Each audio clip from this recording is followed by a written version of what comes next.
If Love and Gogi is wrong, I don't want to be right. What would Socrates say to that? It tickles my fancy. Oh, okay. Okay. Goosies. I don't have hair. Oof. You got Marcos. That's not Wait. Yeah. That's true. You do got me. Get over here, Marcus. Let me look at you. They don't want it. Tobin and Leroy, ready to deploy. Had to hit it with a little journalism, but that was a decoy. Better have about me, boy. Okay, Leroy and Tobin, hold to the show, man. Still in the songs with the show, and till then his half moon open. Sometimes go taste like a snowman. No proof, I'm a lie about a motor. No proof, like I always wanted him, I never hated him, I never traded him, and if I did, I never ever traded him. You know what is a star? Like another city, the driver's side floor. Just a large, so many more. 10 in the more, never a bar. 8, 10 in the more, 2 to the P. Nothing to you, but it's something to me. Handsome as ever, and cute as can be. You can watch us on YouTube with view for free. Ay. This one time for the Twitch. This one time for the text. This one time for the phone line. Whole time wonder what they gonna do next. You know, I just wish you guys would stop the quibbling. Happy Friday. Nope. Sometimes I do feel like Tommy Hutton. You know, Leroy and I should just go and he should be like a therapist. You know, we just lay down on the couch. It was tell me about your foot. Yeah. It's always But here's the problem. Always. You think we could honestly lay down without going at each other? No. Why do you look like a nightclub referee? It's one of those nights where Skittles ends up being your breakfast the following morning, you know? It's funny because people think that me and Tobin are only like this when we're on the radio. And no. If we're together longer than an hour and idiot hasn't been yelled, something ain't right. It's something. Yeah, you look right now like you like break up a fight by 2 ladies on Only in Dade. Yeah. It actually looks like he's a judge of a Jello wrestling contest. Yeah. All right. Yeah. Like a mud He would love that Yeah. because it's a game show. Oh, yeah, for sure. By the way, game show coming to the Miami Improv When? July 27th. Yeah, we're doing it again, baby. We're bringing it back. What is Dude, it? July 27th. hey, why every time we go somewhere with Marcos, he pull out a bag of games? He's a gamesman. Gotta have fun. Wait until like the Frog family grows and he's just like he can't wait for game night. Oh, yeah. He is excited. Little tadpole's friends are gonna come over. Like, oh, your dad wants to play games Oh, again. here he goes again. What do you guys like? Parcheesi? Cheesy. Wow. That's a throwback. I don't even know what Parcheesi is. What is But I actually had that game. That's why that's Hey, a cut for me personally. You already got Candyland for young Oh, fella? yeah. Gotta have Candyland, man. Gotta have Candyland. Candyland. The only one I want to avoid is Life. I feel like I've never tried that one. I just feel like that's too deep. Too deep? Yeah, Don't want to do that. mortgage, cars. And Twister used to be a fun kid game, and then it got erotic. Yeah, now Twister. It's a little weird. I don't even want to deal with that one. Uno, though. Uno still slaps. Uno, you can play Uno. You know where Uno was invented, right? No, I don't. University of New Orleans. Is that true? University of New Orleans. Wow. Didn't even know that existed, if I had to be honest. You know who's one of the proud graduates of University of New Orleans? Who's that? Who? Point guard for Pop back in the day. Tony Parker. Wow. No. Look at that for Pop. No, the funny talking one. He was the head coach of Alabama.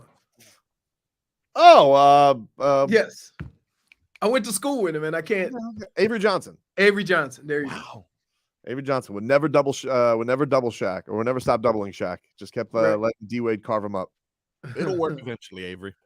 It's like it's gonna stop. Listen, we got Shaq stopped. It's gonna stop. He'll miss. This D Wade is gonna start missing at some point. That's not a bad game plan to stop Shaq by any means. Let someone else beat you. Listen, you got to pick. Sometimes you got to tip your hat. Like people killed, Budenholzer. They would never double Jimmy. He goes, I'm gonna stick with Drew Holiday.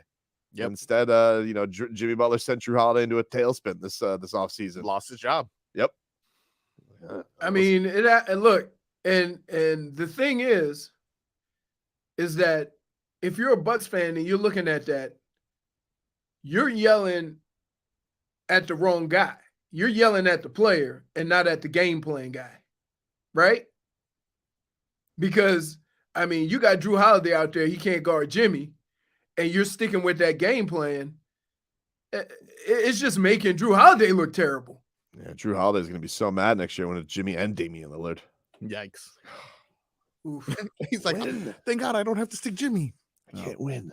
Great. Let's get some headlines here brought to you by the new Palmetto Ford Truck Super Center. Why buy your truck at a car store? Palmetto Ford. We know trucks. We got some hoops talk coming up today. Rachel Nichols got a chance to talk with her yesterday about this whole Damian Lillard thing, so we'll bring you that later on this hour. Look at That. I wasn't included. It was last minute thing, man. I'm sorry. Look at that. This guy Look, changed. you see what he's doing, Marcos? Look at this guy. Changed, dude. This I is- didn't change. You changed. Hey. To report, you've been different. Hey, Now we have a- Marcos, hold on. Let me explain something to you. This is how this has normally gone. Yeah. This is throughout the life of Tobin and Leroy show. Hey, man, I don't know if you can make it last minute. We got an interview set up at 3:30. Most of the time, I got to tell you, unless I'm running around with my daughter, all right. Now, he don't even give me that option. That's not true. That's not true. What? That's not true. What, I've not dude? changed. I've not changed. Rachel What? is one of those Dude, Yes. Well, now she's a friend of the show, so she's gonna. couple of stints on national radio, Mhm. and now you done just abandon the little people. How about I that? feel you. Now, also, Hey, wait a minute. I do national stuff. Uh-huh. I know you do. Do, And one of do the I things- dismiss you guys? Nope. You listen, you are friends with Zach Gelb. Zach Gelb and I are frenemies. So, you know. And guess what I do? By the way, you As a know good how- friend of both, Yeah. keep the peace. You notice how this Zach Gelb has infiltrated Hockman and Crowder Oh, lately. I huh? see that. Like I BFF see that. with them. I'm gonna have to. It really bothers Hey, I'm have to. But and he's not even on the same time, so Yeah. can't even use that as an excuse. me. J- Exactly. Jason Jackson's gonna come on today from Las Vegas. Oh, Good that one. hey, how far along the interview before we get to basketball? Are we 'Cause gonna you talk know- basketball? Jax, it takes the first 5 minutes to warm up to talk about life and other things. Right. Then you get into the heat, which is Yep. great. Because Yeah. let me tell you something. One of the greatest moments of my life, I played 18 holes of golf with Jax. And I can't remember what a shot because we were talking so much. Exactly how I expected. And I think, if I'm not mistaken, I think Jax is left-handed. One of my favorite Jax moments was his interview with us last time, one of the quotes that he dropped. I wasn't born at night or last night. I was born in the afternoon. See some things. Look at that. No, that's not my favorite Jax moment. Ooh, dude. My favorite Jax moment, I hate to bring it up. Oh, yeah. Baby races. That is hot water, baby. Yeah. That's why. Hey, absolute joy. yeah, that never happened again. Baby races are over. Listen, you have highlights, I'm sure, of Jackson's career where he's thinking to himself, he's got the baby races highlight of career in halftime entertainment, and then of course he's got the Conor McGregor thing where Conor McGregor's getting booed up to the wazoo. Are we allowed to ask him about that? Do we avoid that? Yeah, why don't we just let the company man? Probably. We all know what he's probably thinking. Yeah. He's our friend. Why don't we just we'll save that one for all. Now, I there. will say this. Jax is a Reds fan and a Cleveland Browns fan, which is weird.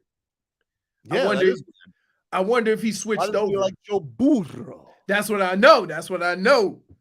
I'm like, or you know, how we with the Bengals now that, you know, Super Bowl appearance, they contend every year. Yep. All right, quick headlines. Marlins missed out on the sweep. They fell to the Cardinals last night. They start a big series with the Phillies tonight. Phillies nipping at their heels in the loss column. Phillies have been playing really well. Yeah. The last maybe 2.5 weeks. Yeah. So they, And don't they seem to do this every year? They do it in the Nationals, where they just look terrible, and then all of a sudden, it's a big one, man. It's a big one. So they got that tonight. Victor Wembanyama, he makes his summer league debut tonight in the midst of scandal. Yeah. Because it's him versus Brit. Well, it's not even him though. Yeah, but they made it about him, but it really wasn't because he explained it. I watched on TV. He explained it. Mm-hmm. And he said they told him, don't look back, keep going, because there's people everywhere. That's what he says. Brit says different. Ooh. Oh, really? Yep. She's not happy. Yeah. Now, she was apparently talking in a British accent while this was all going on. Okay. You How know? hard did he hit her? Jesus. Apparently, I was watching some guy who had an eyewitness report. Now, I don't know if he's just messing with TMZ, but he claims that she was like, "This is America." She was doing the Tobin, where she's like, Lord, you can't hit me like that. Now, she trying to relate? He and Victor said he didn't know till a couple hours later who it was. A lot of people are saying that. A lot of people didn't realize it was Britney Spears. They didn't know. Do they get some kind of pass? I don't know. I don't know. Here's the thing. Like, I don't know what goes through your mind. I was talking about this with Dan Day beforehand, right? It's like when you're Britney Spears and you've been one of the most famous people on the planet. You think you can walk up to anybody. Absolutely. And I don't necessarily know if I disagree with that. Since she's been 16, she's been one of the most famous people on the planet. So I kind of feel like, yeah, you do feel like you can walk up on anybody. I don't But what if he never looked back? I just don't understand. Here's the thing I'm having trouble with. Security doesn't know her? How does so they think this is a groupie. Let's just say they think this is just somebody who wants to touch Victor Wembanyama. In how much danger do they think Victor Wembanyama is with 5'3" Britney Spears around him? Yeah. That they have to karate chop backhand. Right. That's what. This is the thing I'm confused by. Well, because here's the deal. I've seen this. I've seen this. Okay, and this is no exaggeration. People come in with all their security, and their job is to keep everybody off. Now, there's one exception. Okay, I've gone into an entourage, and they knew me, and I knew them. And so then they just put me in the group, and then we kept going. And then when we got to the spot, to the VIP, then what's up? Got it. But you don't stop right there because you need to get to where you're going. Otherwise, you're going to cause a ruckus. Now, the way Victor was explaining the story, before they started, he said, big crowds, keep it moving, don't look back, we'll take care of it. Right. And keep in mind, this is not Vic's people. This is the Spurs security. Well, they're now his people, yes. Well, but still, come on. This is NBA security. Spurs security. He's going to be working with that security for the next foreseeable future. So this is now yeah, because I mean, it's hard to hide a 7'5" dude. Right. Yes. Pretty wild. I can't imagine being a grown adult and having somebody 2 feet taller than you. It's pretty crazy. Think about that. Seeing him next to, did you see the pictures of him next to like Duncan and David Robinson? Right. He's like a head taller than them, and they're 7 feet. I think the thing that's funny about it, though, is where we have a great opportunity for one of my favorite things now. Game ops. Because now game ops. Wait, are we taking this to another team?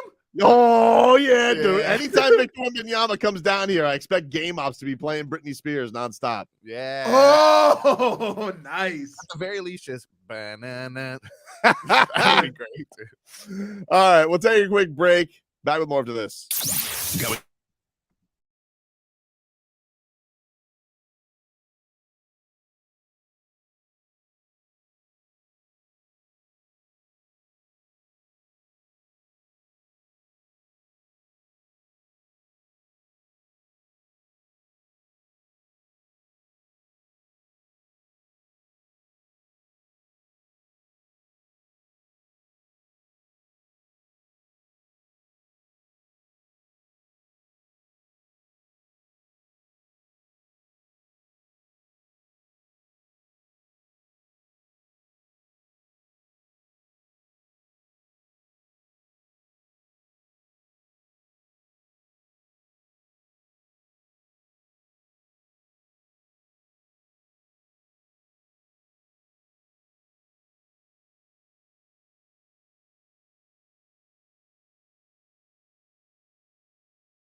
Tobin and Leroy. Back with you here on 560 WQAM. Take you up until 2 here on the show. You got to come back with a little more soul. Like, come back like what they do, people. That is what that's what I normally say. I usually say what they do, people. But no, What's poppin'? Hey, you know what's crack-a-lacking. Hey, you know what? If you came back with that, it would sound so white that I would immediately get up and leave. But now you got to come back with what's crack-a-lacking. Intangibles. Yeah. I mean, you want to talk about intangibles? You watch this Heat Summer League team. I mean, it is intangible. Holy smokes! It's Intangibles, dude, all over the place.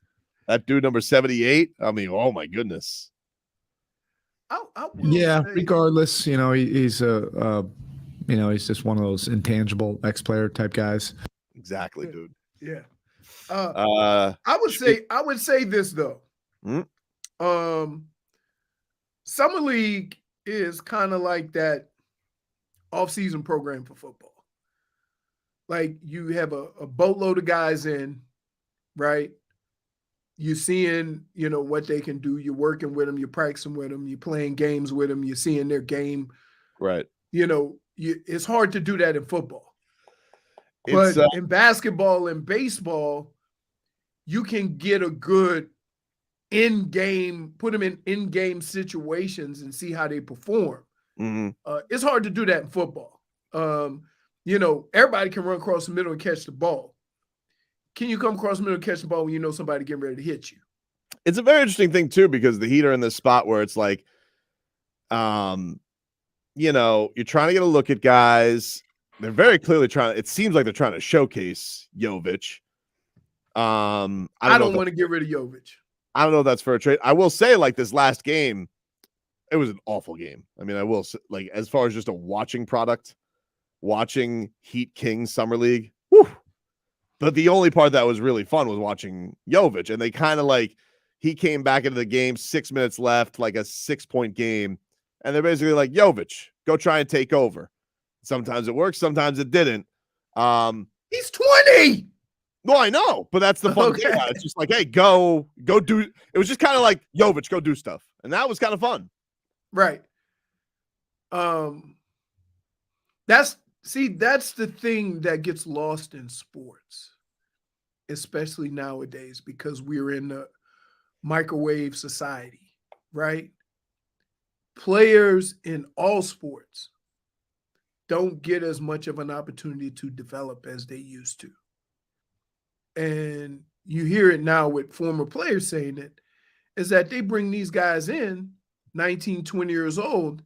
It may take 2 or 3 years, which hence is why Dame Lillard wants out. He's not saying that Scoot's not going to be good. No. He's saying if it takes 2 or 3 years, now I'm 36. Of course. It doesn't, it's not easy. Like, look, it wasn't easy when D Wade had to play with Michael Beasley, and D Wade was 26 at the time, 27. Can I just say this? I think everybody that plays with Michael Beasley had the same feeling. Yes, but imagine playing with a 19-year-old Michael Beasley. Right. I mean, and here's what's funny. They still didn't yell at Beasley as much as they yelled at Rio. No. And I think they yelled at Rio because he could take it. But it's like, I thought, like, I thought Michael Beasley, I love Michael Beasley. I thought that he was super, super talented. I mean, the guy, everybody says, one of the most gifted scorers you ever see on a court. Can't play liquor defense. Yeah. But he was like, but like, even those games, like, Spo wouldn't play him down the stretch. Like, here's what happened with Beasley. He came into the league too early.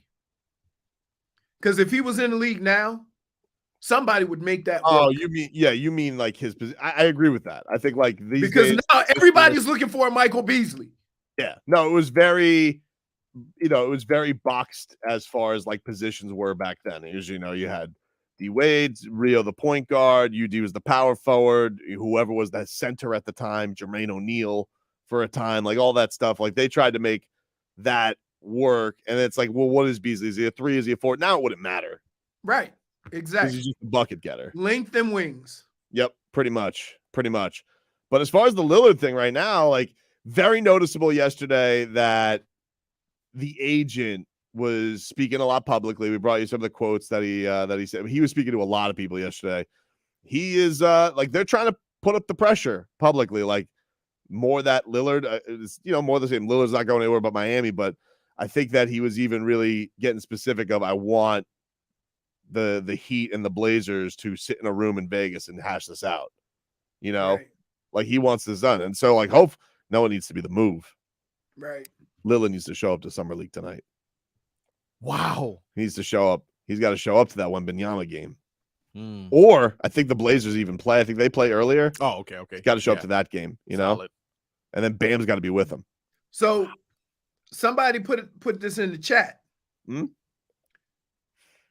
me see if you've heard this, Tobes, because you're my guy. You're my info guy. If I need info, I call Tobes. Yep. It says new Dame report says Lillard won't report if he's traded to anywhere but Miami. I saw that report on Twitter too, that apparently he's not going to like it's being made very, I think what Lillard's trying to make this clear, like don't go against my wishes. Like don't do anything that, don't try and be cute with this. And I honestly feel like this is going to get hashed out over the next couple of days. I would hope so. But yeah, he's trying to make it like, I'm sorry, I got to be the bad guy here because I think Lillard was under the impression that they were just going to take care of him. They were going to take care of him. Yes. Right. And it's like, oh, Damian's he's not going to make a stink. He's not going to be that guy. That's not who he's been. And as you were pointing out yesterday, it doesn't pay to be a nice guy. It doesn't. And it's unfortunate because everybody wants a nice guy, but it's because they don't want to deal with any issues. It's not because they want to deal with stand-up people, right? Brandon if you have a stand-up guy, you don't know one of the things that, and see, here's my problem. I'm cool with everybody, right? But it's because if I tell you I'm going to do something, I'm going to do it.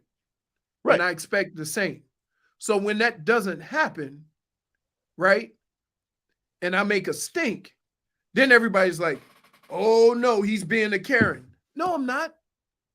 No, what's wrong with demanding that people give you what you pay for? And so, cool guy. So from that standpoint, the only reason why people want a nice guy, so if there's an issue, they don't have to deal with it. And it's unfortunate because when you get into a situation with a good people, it seems like you should want to reciprocate that and that relationship be good. But it doesn't work like that. I'm telling you, I would have more success in my life if I had entered every situation I've been in like Karen. Because you know what? People that are loud, people that are obnoxious get taken care of. For sure. Hey, think about it. Think about all the people in sports that have run their mouth and were jackasses. They got what they wanted, whether it was a new contract, whether it was to be traded, whether it happened quick. Now you look at Dame Lillard, and they're going to honestly tell this man, oh, well, we're going to do what's best for the Spurs, for Portland, and we're going to do this. Really? So now he's got to up his game. Now he's got to be somebody he's not to facilitate this, and it's a shame. It's a shame that this society doesn't want good people. Son Steve says the guy who steals other public subs from people, so he doesn't have to. Oh, that's wait. a whole different story. Hey, let me explain something to you. No. You're a thief, Leroy. No. He pays. I'm not a thief. That's true. He does pay. Stealing is taking something and not paying for it. From the store. I mean, you are stealing somebody's from a person. thing. You're stealing time from someone. That line was low. I take the L. Wait a minute. What are you laughing at, Tobin? How many times you done went and grabbed a pound of ham? Oh well, cold cuts. Come on. I don't have to do that anymore though, because I love the Bour's head. Wait, They got the Bour's head display now. Marcos. Yeah. Let me explain something to you. I would have never thought of that if it wasn't for Tobin. Wow. It's him. Bunch of thieves I'm living with. Wow. It's not thievery. Wait, can I just say something? He never resulted to thievery. I took said sub. I went through the line. I paid for it, and I walked out of the store. Is that stealing? From the store, no. Yeah, but Bubba from Davy doesn't have his sub Exactly. now. Now he's got to wait. Now he's got to wait 50. You stole time from him. It was Chris. You know what sucks? What sucks is I even remember the name. Wow. Right? Like I couldn't even. My guilt and my good nature were fighting, but I left the store with that sub. Damian Lillard with Rachel Nichols next. As they say in Boston, it's wicked.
Everybody, and it is Damian Lillard watch down here in Miami. It continues, and so we go to one of the best voices in all of National Basketball Association coverage. Rachel Nichols joining us here, who's doing fantastic work with Showtime Basketball, with her show Headliners, What's Burning on Showtime. Rachel, thanks so much for the time. Really appreciate it.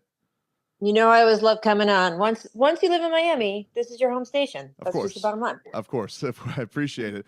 The whole Damian Lillard thing, I guess your first reaction, Rachel, you've seen trade demands before, but he's kind of a different one because, everybody thought, maybe Damian Lillard would stick it out forever in Portland. I understand why he's doing it, but your first reaction when the bomb dropped that Damian Lillard is officially asking out of the Portland Trail Blazers. I mean, there was a bunch of signals, right? All summer, it kind of felt like it was coming. He went on a podcast and talked about potential places he himself, right? So that's a good sign. And then, and of course, the place he said was Miami. And, just increasing frustration that we've heard from him over the years. I think it's one of the cleanest trade requests I've ever seen. Maybe him and Kevin Garnett asking out of Minnesota. He gave us the best he could for the longest he could. The franchise didn't really do right by him. So we're happy to see him go off and try to win a title somewhere else. So I think the immediate reaction for me was kind of seeing how the Blazers fans didn't turn on him the way we see so often with trade requests. And also sort of thinking, okay, now we're getting a sense of the field and who his first choice is. With him picking Miami and making it very clear that that's where he wants to go, what have you made, I guess, of the reaction that he basically has a one-team list? And I guess now, obviously, very down here, we're thrilled. I mean, we've been waiting since Jimmy's come down here. We've been waiting for that next Orca to kind of swim up to Jimmy and join Pat Riley and all that stuff with him and Bam. So we're thrilled down here. But what have you made, I guess, of the reaction nationally of him basically having a one-team list? And, people saying, oh, the Blazers should do right by the Blazers, or should you do right by Dame, who's been as class a guy his entire career as it gets? Yeah, I mean, I think you can look at it both ways. Certainly the idea that he has a one-team list and that it's Miami, people think, okay, great, that makes sense. That's a pairing or a grouping that makes sense. He would certainly fit into that franchise and ethos. He's tried to go it kind of alone for many, many years, or just with sort of a second level star, and having a team where he's not the only first level star is really what he needs. So Miami is a good fit there as well. In terms of the Blazers taking a subpar trade package to make that happen, I don't think the feeling around the NBA is, oh yeah, they should do right by Dame and kind of mess up their franchise for the next, 5 or 6 years so that he can be with the one team that he prefers. I think the obligation is to get the best trade package they can. And I think they will try to send him to a contender, whether that is Miami, whether that is Philadelphia, whether that is somewhere else, with the idea of, hey, they don't want to send him to purgatory. They don't want to send him to another team where he'll be around a bunch of youngsters and rebuilding. But Miami is not the only team they could send him to where he would still be in a good situation. And I think they have to balance all of that with what they're being offered. Can you take me, Rachel? Like the NBA media storm is so crazy, especially now. We're following everything every second. Now there's new platforms, there's Threads, there's Twitter. I know. It's like you can't keep up. But you've been in this before, where take me to the Jimmy Butler thing, where it was Minnesota, and we were all thrilled about that because that was a Miami connection when that was going down. Absolutely. How do you handle all that as one of the biggest names in the NBA media wise? Like knowing that is a game that teams like to play with leverage and all that. How does one, I guess, take in all of the stuff when that there's a big media storm around something like this? Yeah, I think one thing to remember is that often agents and teams are trying to get certain messages out through the media. So certain media members are going to, be carriers of that message. And you just kind of have to realize that everything else on the internet, take it with a grain of salt and just realize that, there's a lot of opinions and a lot of plays going on out there. It's like a giant game of poker, and everyone's trying to see how many chips they can lure into the pot. And that's what a lot of this pre-trade posturing is. And it works the same. It's not a rip on anyone. It's literally the system. It's how it works. And it works the same way in free agency, and it works the same way before the draft. And, teams are kind of trying to play poker and with each other and see who's holding what cards. And this is part of the process. could you like take us into like for example, you're you know, when you're hosting on something daily on something like that, like will you get stuff from teams like that just like when you guys get off the air because they want to go win the leverage game? Because that's what it kind of feels like for everybody here. We're all like, well, I don't know who to believe is what Woj is saying, what Shams is saying, what whoever the names are. But like, what is that like, I guess, from the team perspective when you're a media member? Are you getting that in a trade demand? Are you getting that kind of stuff like every day of a team trying to win the leverage game?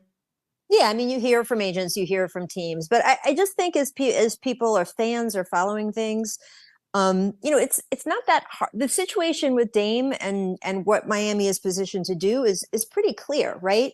We know because Miami doesn't have a ton of choices about what they can throw into a trade package. The draft picks are limited because they've already owed something to Oklahoma City. There's something called the Stepien rule where you can't give draft picks in subsequent years. So they really can only offer 2 first-round draft picks going up to 2030.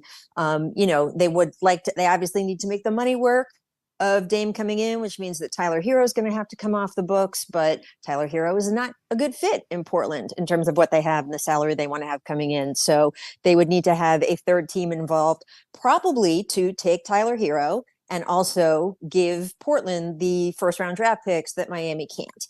So it's not really who's reporting what with that. That's what we know. We all know that. We see what they have. And then the question is, can they get that third team involved? And will a third team prefer to get involved with Philadelphia that is also interested in getting him, or some of the other teams that are also interested in getting him?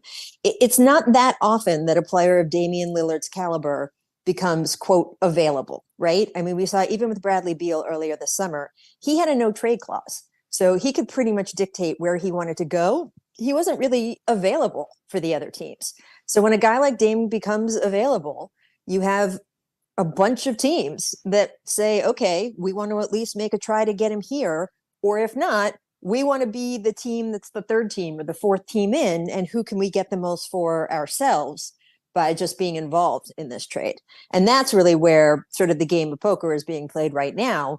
But in terms of who to believe, it's, you know, we all know what everybody has. So it's just a little bit of a matter of how much pressure they feel to make the trade and when. What if it does go down and Damian Lillard does come down to the Miami Heat, joins up with Jimmy and Bam, and then figure out the other stuff, because there's so many mechanisms it can go. But let's just say that trio, how do you think that stacks up with just as far as the rest of the league concerned? What kind of a contender could they be? Oh, I would be very scared of that team if I was another team in the East. I mean, for sure. Just the combination of those players, how they fit together. You know, Dame's work ethic, the way he sort of gives himself to a franchise, the way the Miami Heat require that of their players. I mean, there's a great expression, you know, around Heat circles. Jimmy certainly said it himself. You know, we're not for everyone. You've heard Spo say that a bunch of times. We're not for everyone. We're for the people who get us and who we get. And that's an interesting thing in Miami. And we've seen guys who it hasn't worked out for, but the guys it does, I mean, they find a home. And it works out sort of astronomically better, you know, than it would with other teams. Because if you are the kind of player who works with the Miami Heat system, you can really be maximized. You can sort of multiply what you were able to do that you would with another team. And in my opinion, Damian Lillard is absolutely that kind of player and will absolutely fit in so well with the organization. And frankly, has spent the time going in the other way. He's not going to be saying, I need to be the guy. I need to score all the points, because he's had years of being the guy and scoring all the points. If he wanted to stay doing that, he can stay very comfortably in Portland. So he's obviously looking for something that isn't that. And I think that is going to make him fit really well into this Heat roster and that Heat system. What have you made of the Jimmy Butler era so far in Miami? I mean, you know, what he did last year, especially like right out of the gate, the haymakers that he threw at Milwaukee and the way that he made that building on fire. It was crazy, a crazy atmosphere when he did that. But what have you, as Jimmy in Miami, has it exceeded your expectations? Has he, you know, been about what you thought he would be? Because I think for all of us, we expected Jimmy Butler, a really good player. I don't think I even expected what he has been so far down here. I mean, look, Jimmy's entire career has been about exceeding expectations. Remember where he was drafted. Remember how the Bulls undervalued him. Remember how even the Timberwolves undervalued him. And I have watched him. I mean, the reason that I know Jimmy so well is that I covered him when he was a rookie with Chicago. And I watched him in practices and thought, why isn't this guy playing more? You just saw teams not quite get him. And over the years, as he's gone to different places, more teams have gotten him and more fans have gotten who he is. But I really think it took Miami to unlock that idea of, we understand what we have here and we are going to throw everything at him to maximize him and help him. And frankly, Jimmy is the kind of guy who, again, fits into this Heat system so well. And he likes to say there's no playoff Jimmy, but to me, and this goes with a bunch of guys around the league, you know, we saw with with the Denver Nuggets and Jamal Murray saying, no, there's no bubble Jamal Murray. There's no playoff Jimmy. Look, if certain occasions mean that you rise to the occasion, there's nothing wrong with that. What you don't want to be is regular season player. You don't want to be regular season Jamal Murray or regular season Jimmy. If you're playoff Jimmy or playoff Jamal Murray, that's a good thing. And we've seen that from Jimmy time and time again. And I would expect nothing less these next playoffs, whether he's got Damian Lillard there or not. Yeah, that's a cute act he likes to play. Like, he'll act the same in the locker room like every game, but like when he's tormenting guys and the trash talk that he throws in the playoff, I'm like, nah, that's not something we see during rando Magic game during the season. That's a different. By the way, yeah, I mean, that's smart too. I mean, that's one of the things too that I know players kind of take offense to this. And again, I saw this with Jamal Murray all the way throughout and going through the finals. Players kind of take offense to this idea that they don't give the equal amount of 110% every game. And I get it. But the truth is, especially as you age, it is smart to pick your spots. If you don't pick your spots, you will not play well at the times that you need to, because you won't have it at the end. Your gas tank will run out. And the best player ever at picking his spots is Kawhi Leonard. And obviously there's a whole bunch of other things around that.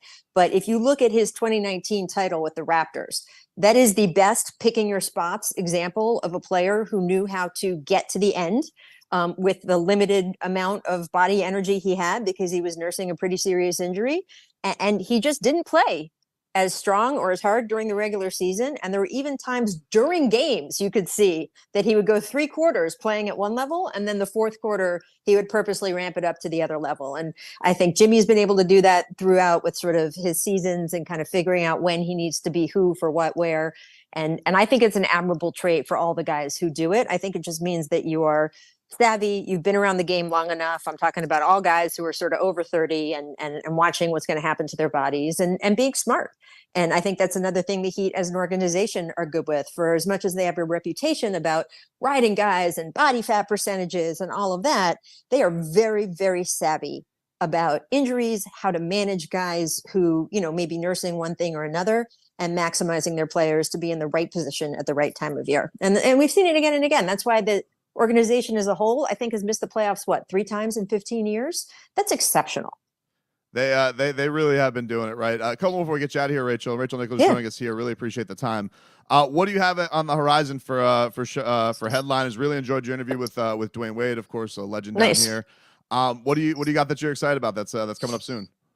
Yes, this is something I have to get used to on premium cable. Like, how on Showtime, HBO, they kind of release things in flights, right? They'll be like, here's 6 episodes, and then we'll take a break, and then here's the next 6 episodes. So our next flight of headliners is going to be this fall. I'm really excited about it. But immediately a lot closer on the horizon is Summer League. I will be there starting tomorrow. We're going to have coverage for Showtime, and really, Victor Wembanyama is going to debut. I think it's going to be an exciting thing with things popping off, and we've gotten some big trades happening during Summer League. You get all those executives together, so maybe that's the time we see something happen with Dame. We'll have to find out. Yes, I know. I'm watching all these Summer League games, watching Nikola Jovic, and I'm very excited for him, but I don't know if I'm excited for him for being a Blazer or if I'm excited that he's going to be playing. And just before we get to, is there anything else this summer that is like that besides the Damian Lillard, which I think is obviously the biggest story of the NBA summer? Was there a transaction or a looming transaction that you kind of got your eye on, or just had you the most interested? I mean, I'm very interested in sort of all the shuffling that's going on in the West. I think the Denver Nuggets really put teams on notice with the way they ran through the playoffs this year. And, you saw LeBron after that Western Conference Finals series and sort of being, people may, oh yeah, he's not really going to retire. And by the way, I don't think I think there's, what's less than 0.001% chance that he retires. But I understand the feeling after playing that Nuggets team of feeling, well, what changes could we possibly make this summer? Like, what could we do to battle that team? Because they are just such a complete team. And I think that now that everyone's had a chance to take a step back and you look at the moves that the Lakers made, look at the moves that the Suns made, some of the other powerhouse teams in the West, they are trying to gear up in the arm race against the Nuggets. Teams have sort of retreated and figured out what they might be able to do. And I think it's fascinating to watch that. Now, you guys in the East, you won't have to deal with that until you get to the NBA Finals. And at that point, it's a good problem to have. But for the West, I think it's going to be a dogfight this season. And I've loved seeing how teams have sort of mixed their rosters around. I'm especially interested in what happens in Phoenix. I think that trio is going to be incredible, but they've got to get the depth in defense. So we'll just see where it all shakes out. But I think it is going to be good. Yeah, I mean, Denver was demoralizingly good in the finals. It was just like insane, right? Because it's just like Miami the entire time felt like they had the fourth quarter answer for everybody, and then that damn Jokic, just him, or then Murray would just hit like this crowd silencing shot. I'm just like, damn, these guys are like, Miami's run was magical, but those guys, I mean, they really deserved it. They were by far the best team this year. Yeah, and by the way, it's always just a good reminder too. That team has been thinking that they were ready for probably 3 years now, right? They've had just different things that have befallen them different years. Certainly the biggest one being Jamal Murray tearing his ACL, where they thought they were poised to go on this run to the NBA Finals and win it. And something happened and they didn't. And then they finally did. So you have a team like the Heat that has been to all of these NBA Finals in the past few years. And you can, it doesn't have to feel like that's been the peak, is that there's a lot of teams that got there a few times or got close a few times or got to the conference finals a few times and then sort of were able to break through. And certainly Damian Lillard will help if that's what happens. Certainly will. Go catch Rachel Nichols' work with Showtime Basketball. Rachel, thank you so much for giving us so much time. Is this the time that I should say I also am on Threads now? Yes, right? You should. Are you on Threads? You got on Threads right away? I felt like it was very easy to sign up. I like that. It was. It's funny. I will say the first day it was available to media people and things like that, I was just I had that fatigue. Do you guys have that? Do you have that like social media fatigue of like how many new platforms can there be? And I feel like, especially since Elon Musk took over Twitter, there's been a million apps that people are like, no, this is the new Twitter. This is the new Twitter. And I was just like, this will come and go. But then I actually signed up for it and I thought, this is pretty good. So we'll see. I was so mad at Elon Musk this weekend because he pulled his rate limit shenanigans the day that the trade request happened. And I was like, this feels like a trick to get $11 out of me. I'm so mad. Yep. But yeah, it's look, we'll give it a shot. I can't act like I'm not going to do it because I got to follow, what cryptic post Tyler Herro's saying on Instagram too. So like I have to be on it to check it out. But Rachel, we appreciate the time. Thanks so much. And appreciate all your work. Thank you so much. Always good to talk to you guys. Have a great day. All right. Take care.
It's time for our Tua. It's our Tua. It's our Tua. It's our Tua. Tua, Tua, Tua. Tonga Vailoa. Not Tua Tagovailoa. A for effort. Dolphins quarterback. Tua. It's our Tua. It's our Tua. Tua. Tua, Tua, Tua. Tua, Tua, Tua. Can go to hell. Tua Tonga Vailoa. Dolphins quarterback. Daddy loves you guys. Our Tua with Tobin and Leroy. Check the history of food.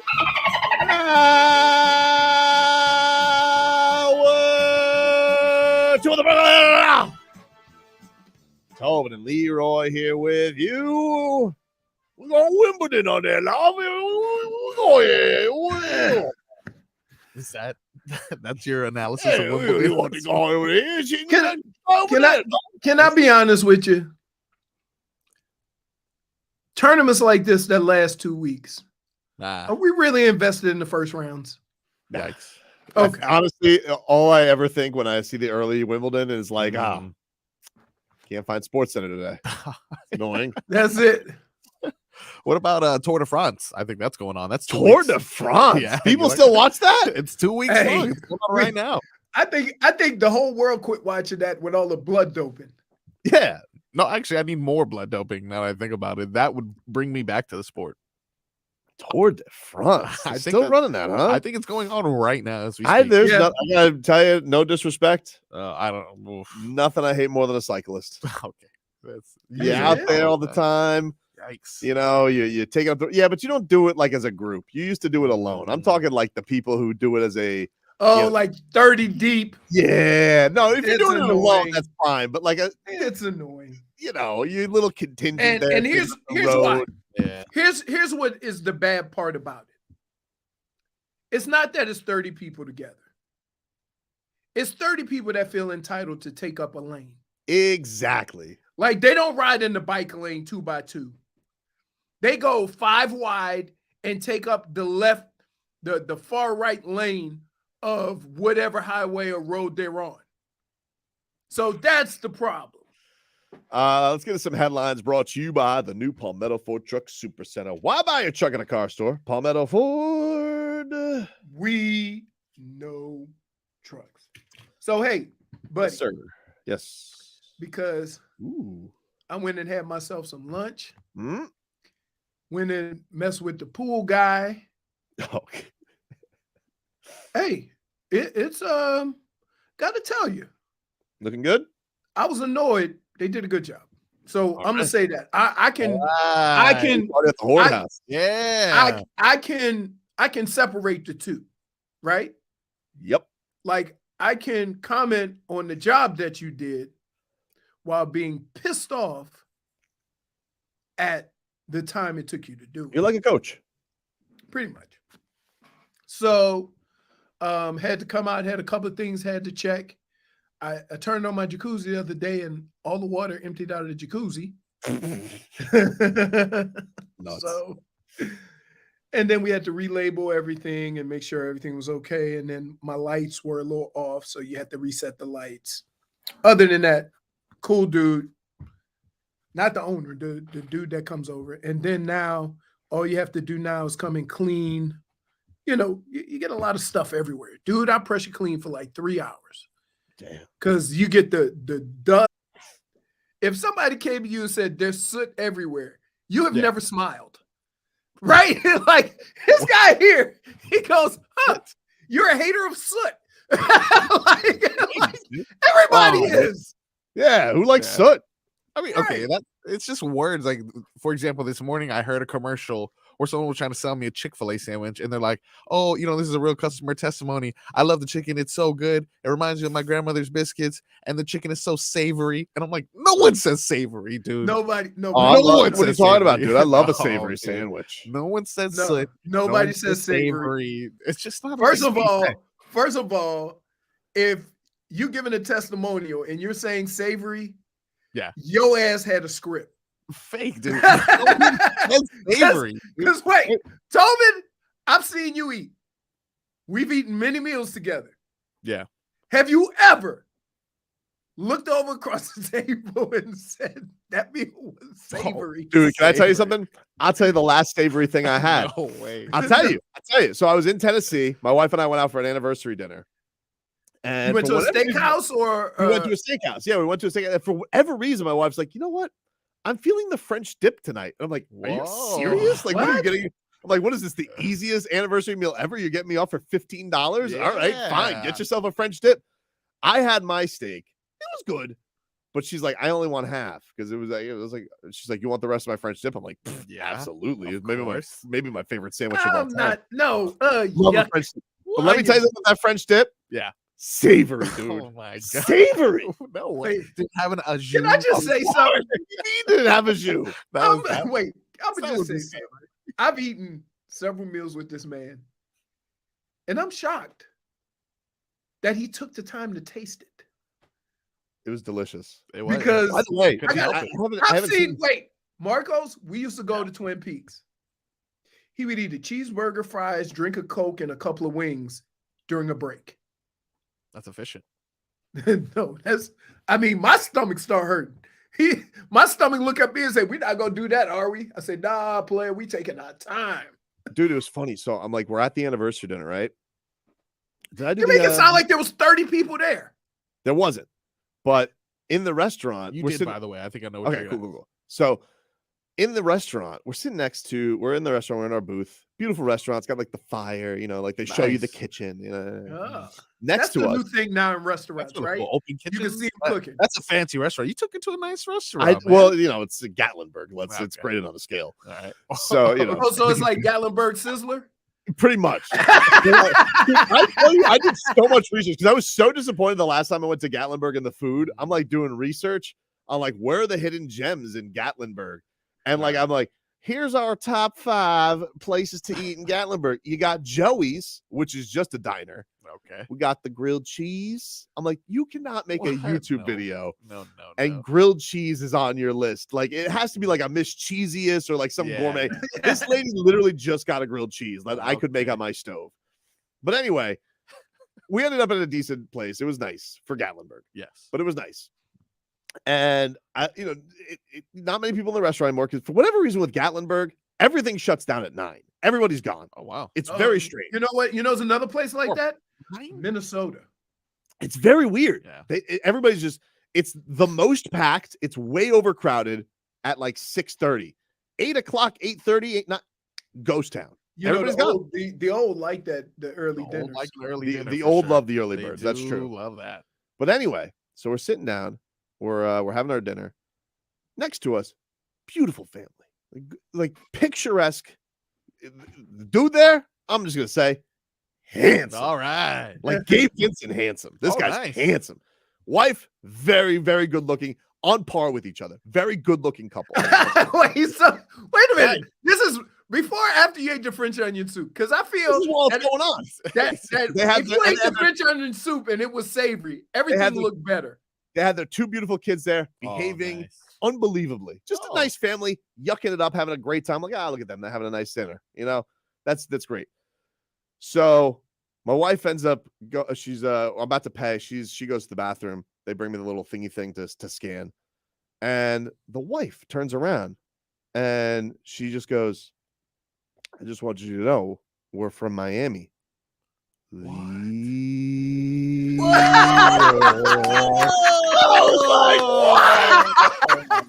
Yeah. All the way in the Tennessee Valley. Leroy. Here's what I would say. Here's what I would say. Right? She didn't know if D was down with that. So she waited till she left. Waited for sure. And I Wow. forgot because you told us. I thought that was going to go totally different when you said the wife, after my wife left, looked over, and I'm like, uh-oh. Sexy Sauce thinks I'm lying. I'm not lying, Sexy Sauce. I No, swear, hey, dude. They said in we're fact, from Miami. He texted us. He texted us right after it. It was crazy. That's My what mind happened. was blown. I was like, what? Am I not surprised the most attractive people in that place were from Miami? Of course, this is a true story. I thought, well, that's the thing that struck me. I was like, man, these people are really good looking to be listening to our show. I don't know why. I just feel like the handsome don't listen to our show. Wow. No, what are you no offense, talking Smeathan. about, dude? No offense, Smeathan. Yeah. What are we doing? I'm just what's going saying. on Like, here? I was taken aback. Hey, I'm gonna tell you what. I think I'm a sexy. Well, I don't know about you. Oh, look at that. Hey, what you talking about? Apparently, we make radio for nice personalities. Oh, man. Anyway, give us a weather update, Leroy, from the Demesman and Dover. All right. Attorneys.com. Free consultations 24/7. Call them 866-954-MORE. Oh, he's got to plug in.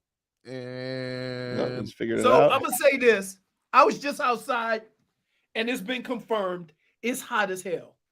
Oh, all right. So I think you can say that every day, and it's probably going to be correct. Oh, partly cloudy. We got those high clouds. I don't know what the rain chances are, but right now they don't look too good. No chance of rain. Not too good? Odds are good that it might not rain, but it is only 12 o'clock. So, and then I would say a slight breeze, 5 to 10 miles an hour. Can't tell the direction because nothing's moving. Can't see any planes. And I would say it's 90, 91 degrees because, dude, I went out for 2 seconds and started beading up like I had wax on me or something. Really? Yeah. It is exactly 91 degrees. Winds 5 to 10 miles per hour, like you said. 60% chance of rain in the PM. In the PM. Well, listen. Yeah. I start every weather forecast with this. It's South Florida in the summer. So around 3, 4, 5 o'clock, you got a chance for a quick downpour. So if I'm looking outside now and ain't no clouds, that don't mean it ain't going to be at 3. It's that time of year, folks. Get used to it. Angel B says, Tobin saying we're all intangibles. I'm not saying that. I'm sorry. Wow. Game Boy says, wow, Tobin, -1. I've seen Game Boy before. Game Boy's handsome. I will say that. -1. Skinny. Slim. He's checking. He says, this is a show for sexy people. If Slim's in there, that is true. All right. If Slim's in there, that's true. Dr. Tobago just goes, that's cool. I'm a bridge troll. Wow. Hey, at least we can make fun of ourselves. Oh, man. All right, we'll take a quick break. Damian Lillard is tweeting. Back after this. As they say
Wemby. How was he supposed to know?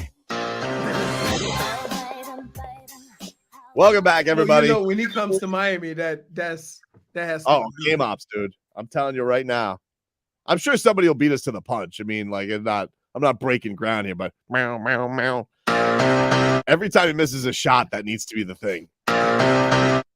Wembanyama pulls up for 3, brick. I feel like it matches in an arena too. It does. It sounds like they can get that done. Definitely. Wembanyama goes up for the floater. No good. Yes, he's got himself in some what a controversy to be in tonight. I can't wait to watch this game tonight, to be honest with you. I'm excited. We'll get to more of that. Tickle my fancy. Don't the Heat play tonight also? Tomorrow. The Heat play tomorrow, 3:00. Jason Jackson on the call. You guys can listen to that game here on QAM. Jax will join us coming up at around 1:00 today, 10 a.m. Vegas time. But yesterday, Leroy, Damian Lillard's agent putting on more of a full court press yesterday. Coming out, he's been telling a lot of publications, I want the Heat and the Blazers to meet, square it out, get in a room in Vegas. Let's hash this out. Let's get this done, basically. Damian Lillard yesterday took to Twitter. We have not seen Damian Lillard's not been tweeting much, but Damian Lillard yesterday. Was it on Threads or Twitter? It was on Twitter. Oh, okay. It was on Twitter. Right. I don't know if Damian Lillard's on Threads, but he tweets out, I'm amazed. And then 7:50 the game, which I guess is Portland Sports Radio, doing good journalism. Yeah, pretty good. Because they say, why? Just why? It's a fair question. It is a fair question. No question mark either. No. Simply said it. And he says, at how people could know so much and so little at the same time. Now, Why would they do that? I can understand. Here, let me tell you Why would they do why that? this happens, right? Because the whole time this has been going on, we have heard Dame saying he didn't want to rebuild, but he kept it behind closed doors. It was between him and Portland, right? And he tried to keep it professional, and he tried to do the thing where he knew that Portland would take care of him, so he didn't need to be that aggressive into it. And they knew if we take Scoot third, that Damian's not going to want to be here for the rebuild. This was all clear before the draft, right? Everybody in the basketball world knew this. I don't think you could. I think one of the best words to probably describe Damian Lillard is professional. Like, that's just the dude's professional, his class, which is why I'm scoffing at all of this stuff where it's just like you're trying to make this guy out to be the bad guy. But the only person that's really doing that is Portland and its supporters, right? And so after the draft, they have a meeting. And I'm more than sure that meeting went like this. Hey, man, I don't want to be around for a rebuild. You knew this, so let's get something done. To which Cronin then comes out and says, oh, the meetings went great. We're going to, try to put some stuff together to keep Dame around. And Dame's like, no. We already had this talk before the draft. It's over.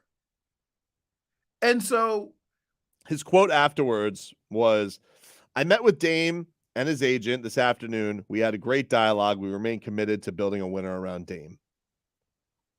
To which he's like, no, you weren't, because you drafted Scoot. You're not going to get any deals. I mean, they did pay Jeremy Grant $1 gazillion. Apparently they were going to do that no matter what. And after this meeting, and all that went down, they had the first day of free agency. They still made no real moves that Dame deemed significant enough because he's played with Jeremy Grant. And he's like, that's it. Okay, we're going to go public with it. And so this could have been kept and been professional, and everybody could have got what they wanted if Portland had handled Dame like he was, one of their franchise guys. I think the thing that's just been funny about it from all of this is like, I will give everybody. I am super excited when this news came that he only wants to come to the Miami Heat. I understand that's a tough position for the organization to be in because ideally you do want to get the most for your trade, but it's not this unique position that they are in. Plenty of stars over the last 10 years, let's say, have come out with time on their contracts, with whatever, with a specific request of where they want to go. People can go out there and they can act like there's a list and all that. All these guys have basically gotten to go to the one destination they've wanted to go. Correct. And why Damian Lillard is being treated with like, or they're attempting to try and paint him with some villainous brush. Look, I get it. If I was a Trailblazers fan, I would be upset that he's leaving because, you know, there's no, like, ultimately he's not playing for my favorite team anymore. This amazing run that you've had with him as a player is coming to an end. But the thing I keep coming back to is, hey, let's not act like you guys are going to get screwed here on some awful, awful deal where you're going to get nothing. The Heat have been trying to get you assets. The reports are people seem willing to give up something for Tyler Herro to go. If you're not into him, we'll get you a draft pick for him, which is probably going to be a pretty good draft pick because he's probably not going to go to the best team. So everybody keeps acting like, oh, we're going to trade, like the Celtics are going to give up Jaylen Brown for him. They're not, because Jaylen Brown, if he were to get traded, he can't sign his extension. He's not eligible for it. So, like, you're basically trading for a pending free agent who I got to imagine isn't going to be pleased that you just cost him $300 million. Right. So I don't understand where this great deal is that everybody's talking. You want to talk about Tyrese Maxey? Hey, Tyrese Maxey's a nice player. You want to know why people think of him higher than Tyler Herro? Because you don't have to pay him $120 million. Guess what you're going to have to pay him next year? Probably more than that. So, again, I keep looking around at these options that everybody's mentioning. You want to talk about Utah? Let's be real about it. Utah ain't trading for him. All right, come on, dude. Be real about it. And, like, you know, this idea that you're going to trade him to some young team, why? Why would you trade for a guy who's going to be making $60 million at 36 years old? Makes no sense. It makes no sense. So everybody keeps painting this brush around and like, oh, the Heat, this is this awful deal. And there's all these great other options out there. Where? I'd love to know. I'd love to know. Which brings us back to the original statement. It's amazing that people know so much and so little at the same time. Right? Because a lot of people are speaking from ignorance. A lot of people are speaking to try to support Portland and saying, hey, it's not Portland's job to accommodate Dame. It's their job as an organization to get as much possible for Dame as they want. I say, is it really? I said, why hasn't no other team felt that way? Why hasn't, and here's the funny thing. Is there any crazier situation than KD in Brooklyn? Yeah, that was wild. And guess what they did? Guess they came out and said, KD's been a stand-up guy. You know, he's done everything we asked him to do and more. We're going to accommodate him. Right. They didn't even have a bid. They just quietly traded him one night. Now, like, you know, and we knew what his preference was. He wanted to go play in Phoenix. Yeah, Miami was out there, but he wanted to go play in Phoenix. Like, that's the real, like, he wanted to go play for the Suns. He wanted to go play with Devin Booker. So Kevin Durant, who was a Brooklyn Net for 3 seconds, had his crazy friends come in there and muck up the whole organization. When you mean crazy, you are selling it short. Yeah. He's got a dude who's like saging the arena with his crazy theories, gets you in controversy, and then one who wears a fat suit. So no, he wore a fat suit to get there. Whatever. He's still done it. Once you wear a fat suit, you always wore a fat suit. That's how it works. Kyle Lowry wear a fat suit? According to Tim Hardaway, he's wearing pads, but I think I've seen that thing in warm-ups, and it looks au natural. Lowry! Dude, what is wrong with you? Speaking of, by the way, did you see Tyler Herro yesterday on social media? He posted this. Posted on his Instagram. Jay-Z. Heart of the ain't no love in the heart of the city. Oh yeah, I did see that. And then he puts good tunes. Could be something. Could be nothing. Here's just enjoying the music. Here's I would say that Tyler is young, and that's why he feels the way he does. Yeah. Once you get into professional sports, it's all about getting your money and putting yourself in a situation where you can then demand some of the things that you want in your career, whether it's a championship, whether it's to be moved to a team that's competing, all these things. Tyler's not there yet. So this kind of affects him a little bit more. He's associating trade with want, right? And so he feels rejected. And so now you start thinking, if you're Tyler, about the moments during the season that you missed and wondering if that is what caused this. And I would say, no. You are literally the only asset they could trade. But as he gets older, situations like this will have a different, he will comment on it differently because he'll understand more the nature of professional sports. Hell, I was going about my business, Cleveland Brown for life, and I lived in Baltimore, Carolina, and Minnesota in 2.5 months. And they charge you for your socks. Oh, that was Carolina. Bastards. Oh, yeah. Take a quick break. We'll take a Leroy's Fancy next. Previously on Tobin and Leroy. Knock, knock. Who's there? WQAM. Live from the Ed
Oh, you fancy, huh? Oh, you fancy, huh?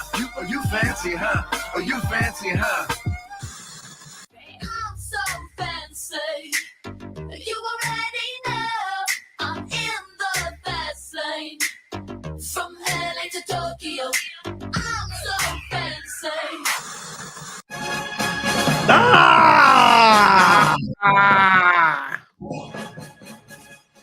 It is time, ladies and gentlemen, to Tickle Leroys Fancy.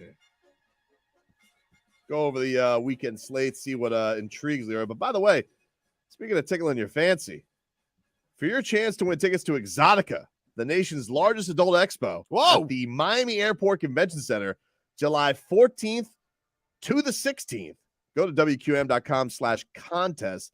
You must be 18 or older to win. Grand prize winner of a 3-day pass must be 21 years of age or over. So there you go. Exotica coming to the Miami Airport Convention Center. That is tickling your fancy right there. All right. Leroy. What's up? Are you ready? I'm ready. Starting off, Don't do Marlins, it. Okay. Phillies, 3-game series. Sandman on the Hill tonight, 640.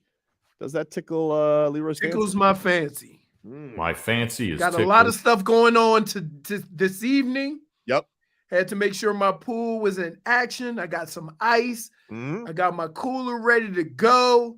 We got the Marlins, Wembanyama, Yep. and West Coast U.S. Open women's golf. Oh. Yeah. All right. So I'm gonna be going back and forth between USA, Bally's. Is the Victor Wembanyama is on ESPN2? ESPN, I think. I think it's on regular ESPN. Okay. Would this be the most watched summer league game ever? To be honest with you, you're kind of killing the segment. Yeah, what are you Like, doing You're right kind now? of running You're through all cycling your white. through Like all that's the the whole weekends. point of this. Is Okay, go. Go. Whether- I'm sorry. I was just putting my schedule together for tonight. Yeah, but that's the whole point of the fancy is segment. Fine. Leroy, Yes. does Victor Wembanyama's summer league debut tonight on ESPN against the Charlotte Hornets, Brandon Miller, who's been a fouling machine so far? Oh, yeah. Does that tickle your fancy tonight? It does. I thought we used to complain about dunks in his 2 minutes and 2 fouls, but this guy, he's Right. hacking at a home run record. He gonna break Barry Bonds' record. Yeah, I kind of admire it. really. Dude, but here's the thing, Marcos. Here's why it sucks. Yeah. Because he ain't stopping nobody. Not even close. Not even close. Oh man. Hmm. Well, not Yes. our rookie. I'm very excited to see My fancy is tickled. how athletic a 7'5" guy could look. I'm curious to see Because that though. isn't he taller than Boban? Yeah, And Yeah. Boban can barely walk. yeah. So how It's a is struggle watching him like 7'5" that. athletic? I mean, the guy's so tall he takes one-legged threes. So I'm You know what they excited. should to see. do when Boban? You know how Boban wants to be a broadcaster? That's his dream. He bouncing it. You know how like they have for like Jay Feely's like the most useless analyst in sports. We're like, oh, let's go to Jay Feely here to tell us about this kick. Yeah, the wind's blowing. Thanks, Jay. They should just have Boban as a 7'5" correspondent. Oh of yeah. what I'm life- How's the arrow? First of all, I am not gonna trash Jay Feely, but I have because he's a Michigan guy. However, there is no chance that I've ever turned on the TV and wanted to hear analytical work from a kicker. I'm not alone in this. I'm with you. I am not alone in this. It's messed up. I like Jay Field. What do we need? It's like He never, wait, at least pick somebody that had was associated with the rest of the team. Right? Offensive guy, defensive guy. They're familiar with both sides of the ball. Who's going to do what? How this is going to happen. Tony Romo can break it down for you. You know, all the various guys. What is Jay Field going to break down for me? Oh, he does games. Well, he'll do the whole game. But like, I like when they just go to Jay Cutler strictly for kicking. Like when Tony. But I Romo's say like, this. Here's what I think every time I hear Jay Feely talk, and it has nothing to do with how smart he is about the game. I always think, I saw my kicker once a week. What could he possibly know?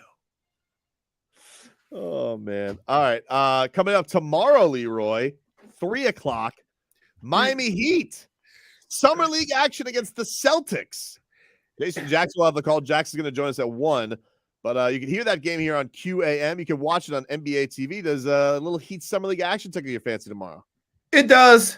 I might die tomorrow, though. Wow. Okay. Let me tell you why. You planning this? All my action is at 3:00. If you have been outside in the jacuzzi at 3:00, yeah. Do you keep the jacuzzi hot, or do you keep it like how does it work? Jackass! What? It is not a jacuzzi if it's not heated. It's just bubbles. Well, I didn't know like if you just like the Jets. I'm just curious. Marcos, What? -1. -1. I thought that was a good question. It wasn't. I was wondering. -1. It's not a jacuzzi if it's not hot. Wow. A whirlpool, whatever. Yeah, I'll take a nice whirlpool action when it's No! 93 degrees outside. That sounds refreshing. A jacuzzi? No, it's not. when it's 90 Because degrees wait, outside? because here's the deal. Marcos, you Yeah. think that would be refreshing. But the pool water is still hot as hell. Nah. Rough. So you know what? Somebody made a valid point. I might have to just mess around in the pool. Yeah. Oh, we got a probably smart ass in the chat. Oh, wow. Bring it back up. I saw it. Coffee is still coffee, even if it's cold, Leroy. Wow. That's right. But I'm not. Cold- That's a But I'm point. not putting my ass in it. He's right. He's right about that. And then cold cuts aren't cooked. You know Turn the corner on Cold that cuts one. are cooked. what? I don't think Cold so. cuts are cooked. Leroy. Wait, what is ham? What is ham? No. Can't do this again. It's what? You can't do this Ham again. is cooked pig. Coming Doesn't up matter whether tomorrow. you slice it or you make pork chops. Debatable. Leroy coming up tomorrow. Yes. UFC 290. Alexander Volkanovski up against Yair Rodriguez and our guy, Bo Nickel. Whoa. Bo He is back to the Nickel. octagon. Also, Robbie Lawler's last UFC fight. That's on the prelims. So you get to watch Robbie Lawler's last fight. So- I got the goosies with Robbie Lawler. Here's I love the deal. Here's the deal. My bill is filled up with Leroy tickle my fancy fights that I fell asleep on and didn't watch. Yeah. Right? Because like it felt so good to be in Vegas and fight in that the fights in that 10 o'clock. It was awesome. But I really want to see Bo Nickel. I mean, there's a few guys that we have on that are really cool, and I felt like he was one of them. I'm going to try. I try to put pressure on myself to watch it by ordering it, right? But then you can And just then go fall watch it on asleep. the next morning. And then I see the bill, and I'm like, why do you keep doing this? You know, so What I'm you're saying. thinking, what if you know what I might do? Order it and record it. You don't have to. If you order on ESPN Plus, it's there for you on demand. Okay. Or I know. Okay. Okay. what? Hey. Okay, guys. We're just winking at each From other. winks to pinks. Hey, by the way, hey, Marcos. Yeah. When you blink, don't reptiles have that white sheath that goes over their Yeah, eye, that's like their true. lid Yeah. doesn't close? Yeah, Everyone's like lashing out. blink So you sideways. can see underwater?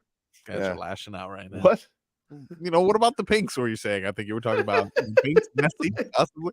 DC United, I think that's what they're called. Yeah. They take on the Pinks on Saturday at 7:30. This is this the last game of the pre-Messi era?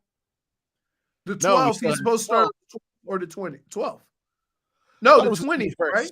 21st. They got a couple more games. This is not the last game prior to Messi coming, but this is a good opportunity for you to possibly sneak into a game before they're $4 bajillion wherever you're at. That's true. Well, here's the deal, Marcos. I'm Yeah. gonna keep it real with you. Yep. The reason why they're $4 bajillion is because of Messi. Going Yeah. to see the Pinks without Messi is not as fun. I really missed the boat. I've never been to a Pinks game. I always said I wanted to go just to kind Now of it's get too the late. soccer atmosphere. Now it's Yeah. too late. I'll never go to a You want to Pinks. go? Completely done. I mean, maybe. Well, they have a game against St. Louis next Saturday if you're interested. That'll be the last game. That'll be the last game.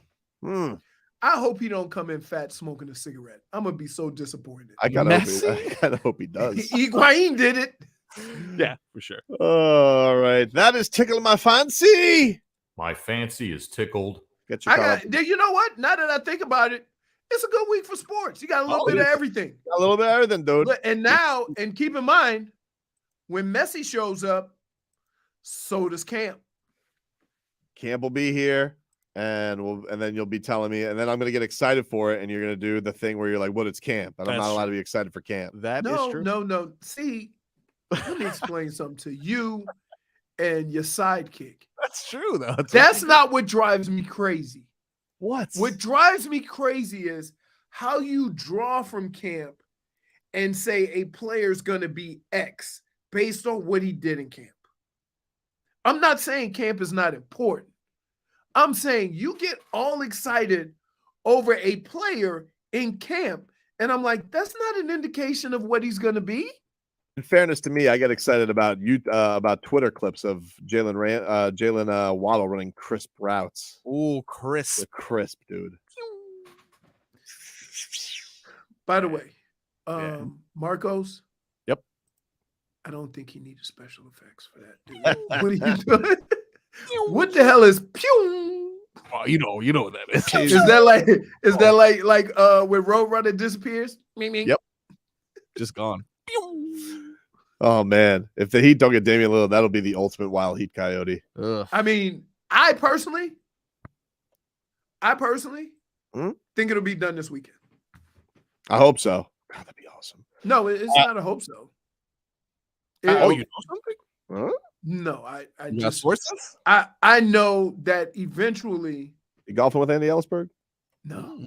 Hmm. Although that would be fun That because would be as we found out, for those who haven't met Andy Ellisberg, he is a fun dude.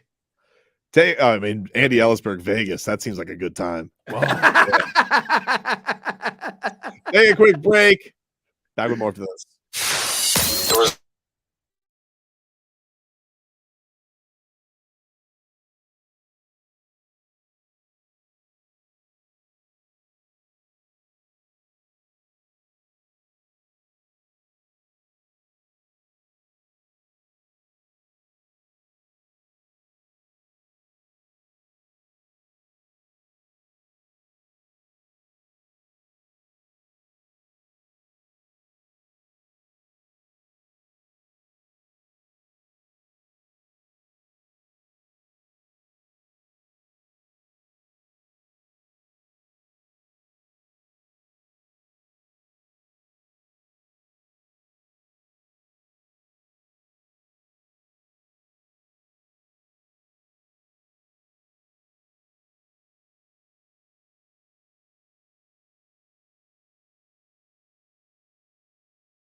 Your love pours down. All right, welcome back.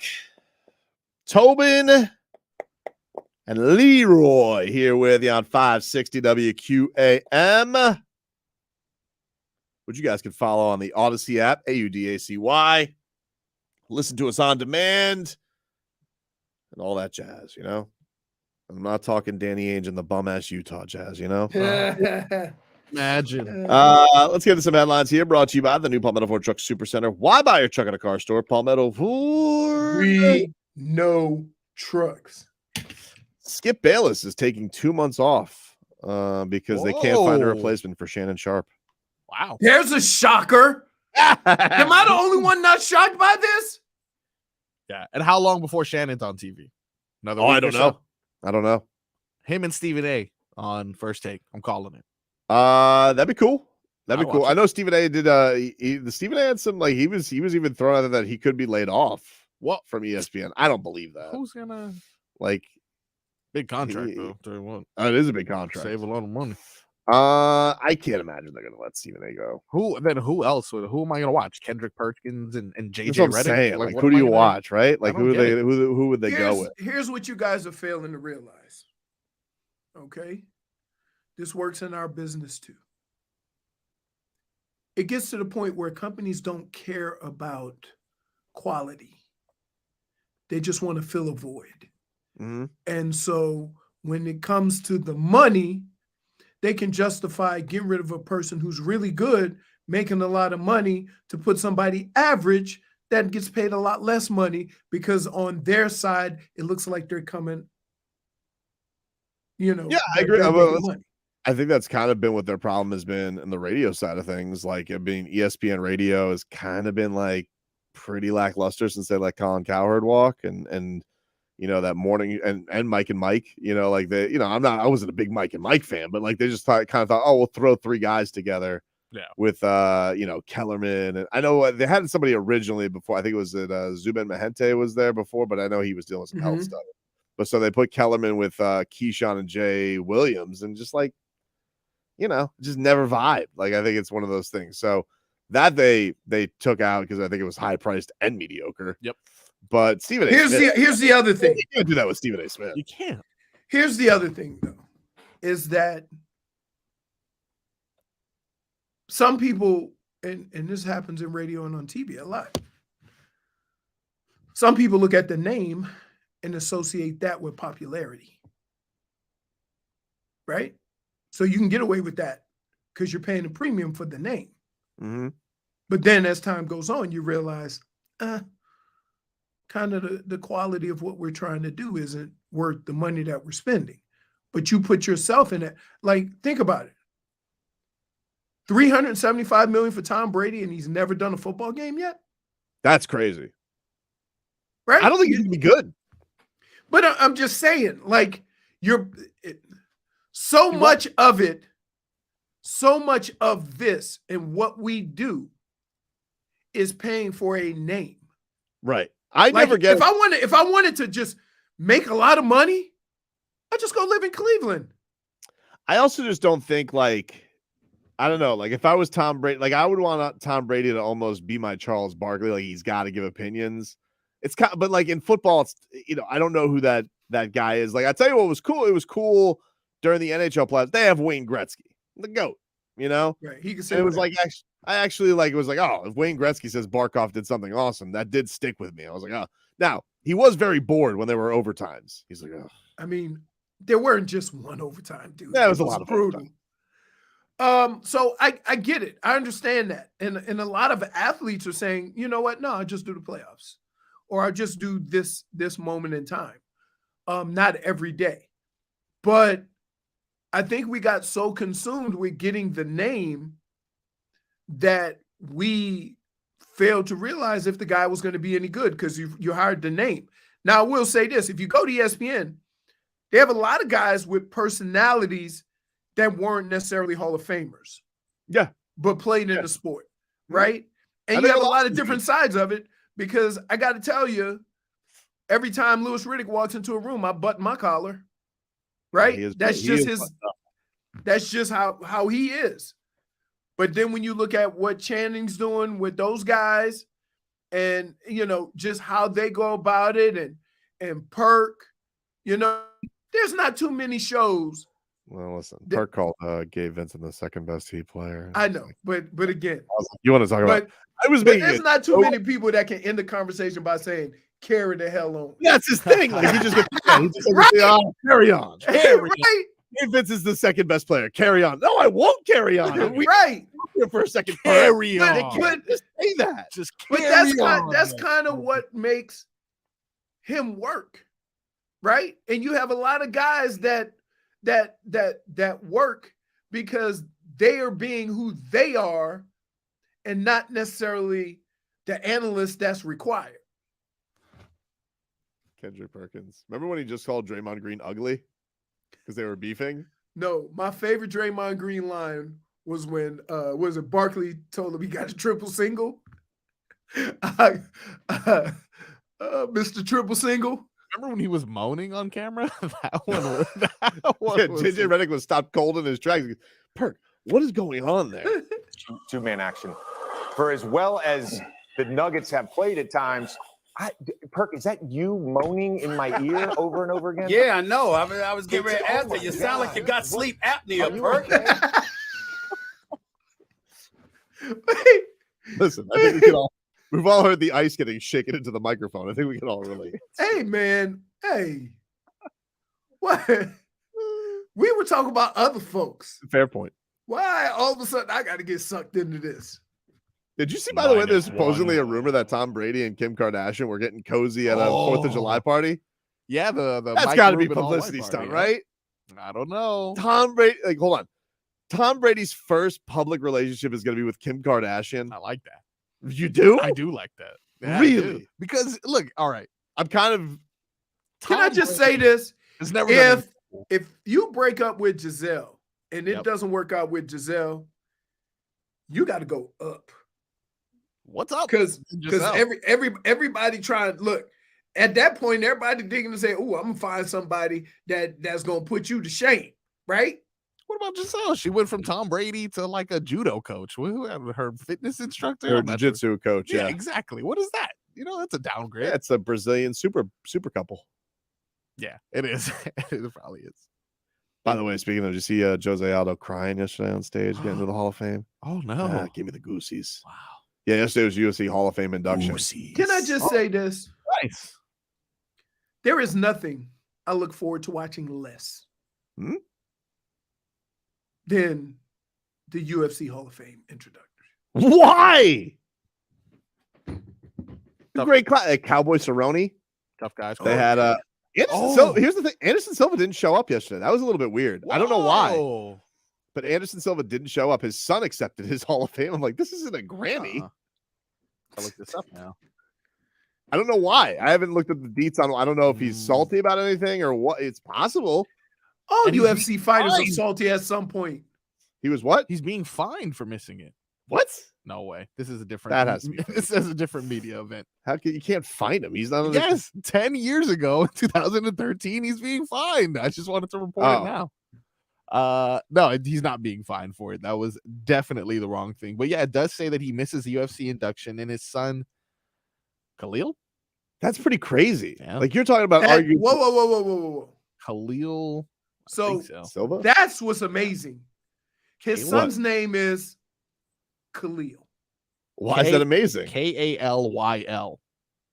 Because it's just like it's not very Latino, right?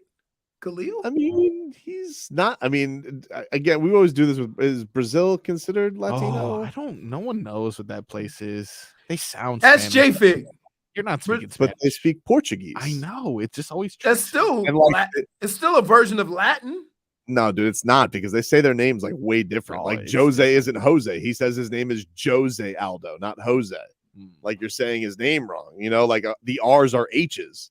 You know, like Amanda Hibas or Shogun Hua. You know, like it's and he spells it R-U-A. See, JFig. What? I want to say it's Latin. I don't think it is though. Portuguese, yes. Latin is like the starting point of all languages, jackass. All right, you're lashing out. Okay. No, I'm not. That's like calling a French guy Latino. No. Do you consider Italian Latino? Yeah. The basis for I think most Like I don't want the basis for most languages is Latin.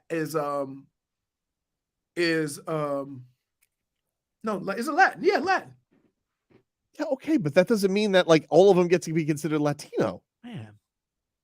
Listen, I don't want to get canceled. I'm very scared right now. I'm gonna back off. I'm sorry. I've been doing. What are we backing off from? Yeah, I don't know, dude. You're Just putting people stuff. into groups, dude. I don't I'm like not putting people in a group. your group. You don't remember learning a different language and they all said is some version of Latin? Did you learn Pig Latin? Is that something that you guys had to do? Go to break. I'm gonna come drive there and kick your ass. What the hell are you? I just wanted to know. As they say in Boston, it's wicked hot, and we're hot.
Started from the bottom. All right, welcome back.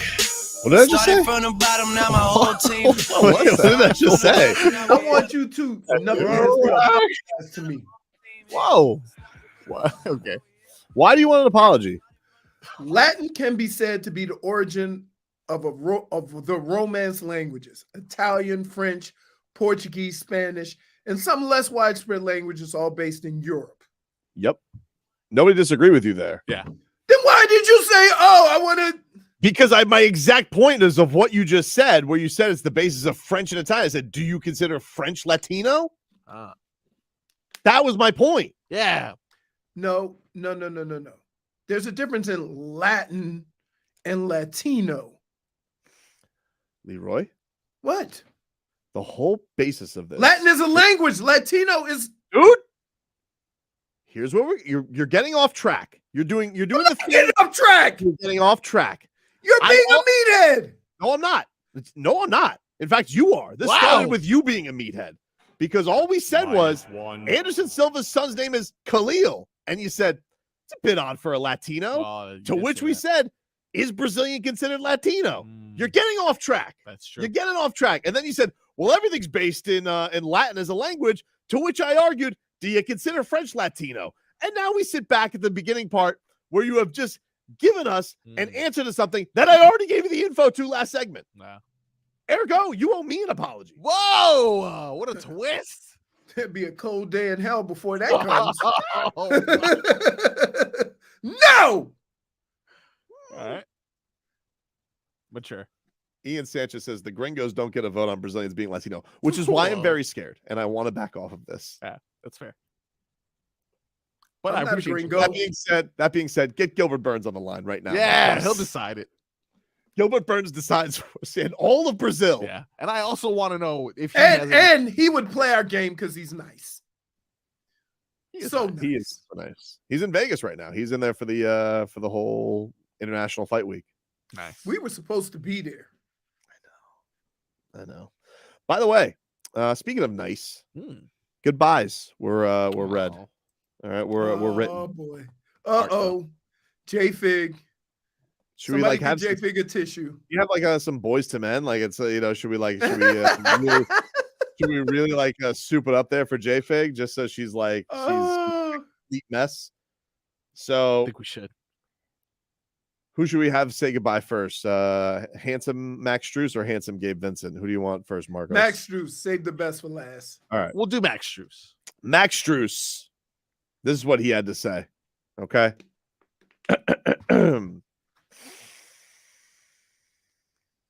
To all my teammates, coaches, fans, and the entire Heat organization, I want to thank you from the bottom of my heart.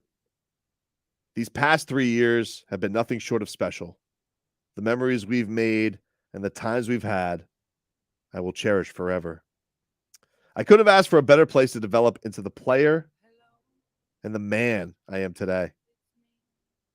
Thank you for taking a chance on me when nobody else would. The good, the bad, the ugly. I wouldn't change a thing about it. Wow. Max Strus. Because I got paid, bitches! He forgot that part. It's funny, there's a whole lot of love until money's being discussed. Oh, no, I'm out of here. Kayla Martin just writes, wow. Deep. He was moved. JFig says save Gabe. Wow. I see Tobin actually commented too. This is what Tobin said. Wow. Hey, dude, can I just say this? Everybody who signed the contract, you have called a bum or a fat cat. That's not true. That's not true. I've never called Bam a fat cat. Bam or Jimmy? I was actually wondering that if Duncan does get traded, the Heat really will they be fat catless? Yeah, and I was going through the roster. Can I just say this? As long as you have a roster with guys you're paying, there will be a fat cat. JFig wants me to save Gabe Vincent. JFig, I can't say. I mean, like that's the point of the segment. We're saying goodbye right now. You know. Plus, I don't want you crying on air. It's true. It's rough though. It's rough. Okay. Go. She says. All right. All right. Well, I'll wait for JFig. Does anyone say goodbye better than Boys to Men? Here's Cody Zeller's goodbye. Oh, okay. I'm cutting the music, dude. I remember when I joined the Heat in 1942. Cody Zeller. He said on Instagram,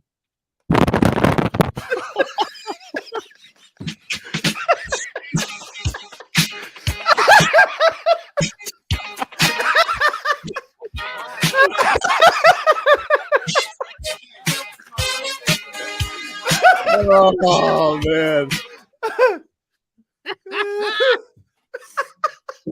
I'm not gonna lie. The first thing I did when I saw the Heat say goodbye to Cody Zeller was go to the comment section. Should we read them? Honestly, they were not. Were they not nice? They had to. They probably should have turned comments off on that. That probably would have been best expected. I saw maybe one or two nice ones. Let's see. Everything else was talking about plus minus.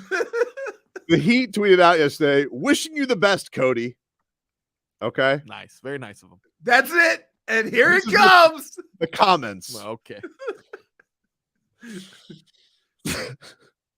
Man committed war crimes when he was on the court, but he brought size. So thank you, Cody. Oh, appreciate that. Really nice. Wow. War crimes. War crimes. Paul, I will say thank you for that one game you played well against Embiid and for the 400 times you made me laugh. Jeez. Solid. Kenny just writes, bye-bye. Oh, sweet. Solid. Dude, Man, a few words. I wonder how Twitter would have been to me when I was playing. One guy says the city of Miami should be celebrating. Yep. I saw a lot of that. I saw a lot of thanks. Thank God. No good riddance. Oh, yeah. A couple good riddance for sure. JC says, we let this man wear a mask like he was 13 LeBron, and he ain't do nothing for us. I did see that. The mask for me. He never took that mask off, too, huh? Thought he was Rip Hamilton. He does. Would return. He does says, thanks for nothing. Yeah, everyone else like when whoa. Cody Oh, first one started guy playing, was positive. when Cody first started playing, everybody got excited. So stop. One guy says, dude was actually solid first in the regular season, but everybody has their recency bias. Fair assessment. Fair. I remember something along the lines of that. Guy just goes, I'm sure the comments will be civil and peaceful. So he's commenting on the comments. That's right. He said, you will be forgotten easily. What? What, Samson? You will be forgotten easily. Wow. That's rough. One guy just responds, no.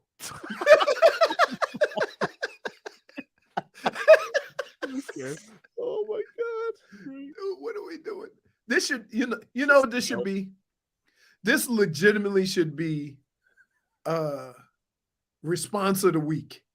And we pick something somebody said and then read the replies at least once a week. Yeah, I like that. May Machado is saying, thank you, Lord. Wow. Lord, Jesus ain't have nothing to do with it. Into this one. Oh, look, Figs here. Another person's bringing God into it. Says, God is great. Best move of the offseason. Okay. Jeez. Another guy. Oh, gosh. So, one guy just goes, I wore black for this joyous occasion. He can't hurt us anymore. Thanks. All right. All right. JFig is here. The time has come. You can play the sad songs now. Gabe Vincent. You should have played from Black Panther. Hmm? Oh, that one. Riri. Oh, no. I mean, which one do you want? This one. Don't do it. Don't do it. Gabe Vincent writes, first and foremost, I'd like to take a moment to thank the city of Miami and the entire Heat organization. And JFig. And JFig. You got to say JFig. And JFig.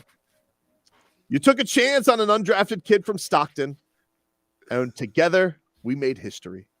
Wow. You embraced me and my family as your own, and for that alone, I'm eternally grateful. All the love and respect felt both on and off the court is something I'll forever take with me. She's crying. Love Namdi. Okay. Namdi. Namdi. He didn't even sign a Gabe. Namdi. You forgot the two little hearts he put, or one heart. I don't know. You've been reading that all day, huh, Jay? That was for me. The worst part about that pose was the picture he posted of him staring at himself wearing the jersey. That was very you know what he's upsetting. staring at now? You talking about the picture? Money! Hey! I still think like he's got fleeced. I think he got fleeced. He making he signed 3 years, $33 million. Yeah. This one. Oh, you're talking about him in the Lakers jersey. And What did I say? And then what did 4 years, 53 for Strus? Strus got 4 years, 64. 64. Nice. Wow. How much is that a year? Quick math. Go, Leroy. You're the math. 17. Damn, he's good. No, 16. Nah, good enough. Did you guys see though that in the he put a bunch of montage of photos in the goodbye and like they had like his heat times from the bubble and there's one where Gogi's wearing a cowboy hat. I sent you that one. Did you guys get it? Look at that. Wait, look at man, this is Happy I love Spo. how he posted that. Look at Happy Spo. Happy Spo in the bubble. There's also one where they went to go see Luke Combs. He's got pictures. He's got pictures of all the guys, and then Kevin Love just comments. I imagine I'm in the next series of photos. Hey, wait, is that why he went on Instagram and he posted a picture of just both of them together? No, that's nice. He says, imagine I'm in the next series of photos, to which Gabe Vincent responded, "You're on my screensaver." There you go. That's a damage is done right there. Yeah. Well, no. Is there anything more important than the screensaver, though? Screensaver's number one, but I don't believe Gabe Vincent. That means he looks at Kevin Love every time he opens his phone. Can I just say a take of screensavers? If you're over 30 and you have a woman that is not your woman as your screensaver, grow up, dude. Wow. Oh, look at my screensaver. Look at that. Spoon! That was beautiful. All right. We'll take a quick break. We'll miss you, Gabe. We'll miss you, Max. Cody. JFig is like, Max, not so much. And Cody Zeller. Kick rocks, you bum. Wow. Wow. Previously on Tobin and Leroy. Knock, knock. Who's there? Black Man and Robin, baby.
All right, welcome back. Tobin and Leroy here with you on 560 WQAM. This is your chance to come back with what's crack-a-lackin'. God damn, it was. My bad. Hey, Maybe I'll save it for read. I have to read this chat. This This Zeller, more like get the heller out of here. Point for Witcher. Followed by Dave South saying, "Those aren't called screensavers, old guys." What are they called? Wow, wallpapers. Wallpaper. Well, you know what? Take it up with Gabe Vincent. You know that guy that went to the Lakers. That guy. Yeah, Gabe Vincent's a young man. Dade South. Yeah, true. He's younger than us. So. Is he? Damn. Yeah. He's younger than you. Yeah. Handsome. Very handsome. Handsome goodbye. That's why I get distracted. I'm his age times 2. Now prepared to be wildly overrated by the national media. Mm-hmm. Good luck. Good luck to your career. Jason Jackson is going to join us in about 20 minutes. We'll talk to Jax from Vegas as we look for the next Gabe Vincent, whoever that may be. Yeah. Whoever that may be. But those are two of his favorites, Namdi and Max Strus. Have you seen anything from these? Don't cry, Leroy. Don't cry. Oh, Okay. Leroy's Bless getting you. sticked up. I remember when everyone was talking about those undrafted guys, like one of the 3-point shooters that was like, miraculous, 40% from 3. Have we seen anything from him? I don't feel like You talking about on this year's team? Yeah. Not that's really stood out. I think one of them was like that Drew Peterson with the good hair. Yeah. I haven't seen much from him. Not like the last guys we just got rid of. Yeah. There's one fella that looks like, he looks like they found him out of the Y. Like, I mean, I don't mean to be mean, but he looks like the most intangibles I've ever intangible. Well, that's where they got Hassan Whiteside from. Yes, but Hassan Whiteside's 7 foot. This guy looks like so size does matter. Make up your mind. It does. Like, I'm just saying, I'm being prejudiced. I understand because he's intangibles, but looking at him, I'm like, I don't know if this kid's got a shot. Size matters when you get him out of the Y. They probably said that about Christian Brown. I think how tall is Christian Brown? 6'6"? Chris 6'6". Yeah, he's like 6'6". 6'7", He's not maybe? small. Yeah. Yeah, but still. Child. You're doing an intangibles thing. Yeah, that's messed up. Like, that's what you're doing. I'm following your lead, boss. No, no, because this guy's like this guy. I think he's a legit 6-footer. Like, I don't know. Oh no, just like 6. I don't know if that's What is this, dude? Is this like a affirmative? I should action? probably know what the guy's name is. Either way, I'm tuning in for this is what I'm tuning in for Summer League for Jovic and Jaquez. That's what I'm tuning in for. A little bit of Lando, all right. Little Jamari Bouye. Lando. Yeah, Orlando Robinson. Oh, I thought you was talking about Lando. What's the dude name from Star Wars? Billy D. Lando Calrissian. I don't know if that's his name. Calrissian. I'm watching Big Lando. All right, and then I'm watching. There's this dude Aldige. I think from he had a good first game. Okay, he had a good first game. I did notice, other than Jovic, a lot of people had a good first game. Not so good on the second. Oh, it was a bad game the second game. Yeah, it was not good. Bad. Jamari Bouye. Jamal Cain played well. Jamal Cain's also, I think Jamal Cain's going to do some stuff for the Heat this year. I like how, did you guys like how Haywood Highsmith said in his exit interviews? He goes, I ain't playing in Summer League. I was in the finals. Oh, no. It was great. I like that. Goosies. And what did they say to him? Didn't say anything. He's not there. So, for sure. Although I did see someone, I can't remember which Kings player, but there was someone who was recently in the playoffs in Summer League. And I was like, yeah, a bit much, dude. Keegan Murray this last game. Yes. Yeah, Keegan Murray was like first team all rookie. He was the number 4 pick last year. Yeah. He lit them up. Like, he scored 40 on the Heat. Yeah, but he what was is not he... because you know why? Because they did it in their arena. So he didn't have to try. I don't think he's playing in Vegas Summer League. Okay. But Keegan Murray came out there and he lit up the Heat for 40. Yikes. Well, because he was the 4th pick in the draft. Yeah, but it was insane. He was just messing. Mess around, get a triple double. That's what he did. He messed around, he got 40. Yikes. That's what he was doing. Just throwing up stuff against the wall. It was great. That's fun. But Jovic was good. Jovic flat. I tell you what. I do not want to get rid of Jovic. Put it on the record. Put it on the record. I'll put it on the record. But if we get here when you look at these guys and these body types coming over from Europe, why wouldn't you kick the tires hoping that he could be one of those guys? Gotcha. But I think that if no buts. No, don't say that. Because I know what's going to happen is if he does get traded for Dame Dollar, You're going to be Goosey's galore, and I don't want to hear anything else. No, I'm not. I'm gonna still say I wish we could have kept Jovic. Fine. I don't think that's going to be your first reaction. Listen. Am I gonna be excited that we got Dame Lillard? Absolutely. That's right. I'm not claiming that I'm not gonna be happy, but I can still be happy that we got Dame Lillard, and say I'm really worried what Jovic is gonna be. I wish we didn't have to get rid of him. I've said this all along. So this is not nothing new. I'm not saying I know you like Jovic. I would love to keep Jovic too, but if I have to give up Jovic, sweetener. I mean, sweetener. Give him Yurtsevin. He's not on the team anymore. I see you holding the tweet machine in your hand there, huh? You get any notifications? No, I got no notifications right now. I got a lot of things on notifications right now. You be careful. You can't read them all. Like 4 different ones. You got Twitter Unlimited now. You're on Threads. Yeah. You're doing Bleacher Report apps. I can't keep up with I can't you. do You got Twitter Unlimited? I tried to sign up for Threads. Because JFig, I was so addicted to the Damian Lillard thing, and I thought that Elon Musk was actually limited. So I gave him his stupid $11 so I could follow. You fell for it. I know, I did. But listen, he got me at a desperate time. You know, I was addicted. That's exactly why he did it. I know. Well, listen, I'm on Threads now. He's going to pay eventually. I'm on Threads now. I hope that actually works better than next time I come to studio Monday. You got to get me on Threads. Yeah, I'll get you on Threads. You know they're suing. You mentioned that earlier, right? I believe they are suing. Well, here's the thing. I guess what happened was, in the tech nerd universe, so Elon Musk fired all these people from Twitter, and they all went to Threads. They all got jobs with Facebook, and Facebook was like, guess what? We're making our own Twitter. And I gotta say, look, if I didn't know what Twitter was and I looked at Threads, I'd be like, this Thread's pretty great. Yep. It's just like Twitter. I just did it. I just have no idea. I haven't looked into it, so I don't know. Yeah. It's just like Twitter, and you get to basically bring over all your Instagram over to it. It's great. I don't have it. So does it mean Instagram it's is just like shady. Instagram? What's that? Remember, I had to redo my Instagram because somebody hacked Yeah, but you have it now. Yeah. All right. We gotta get you to actually post on Instagram. Just a little. I always do Twitter. Elon. Just a little.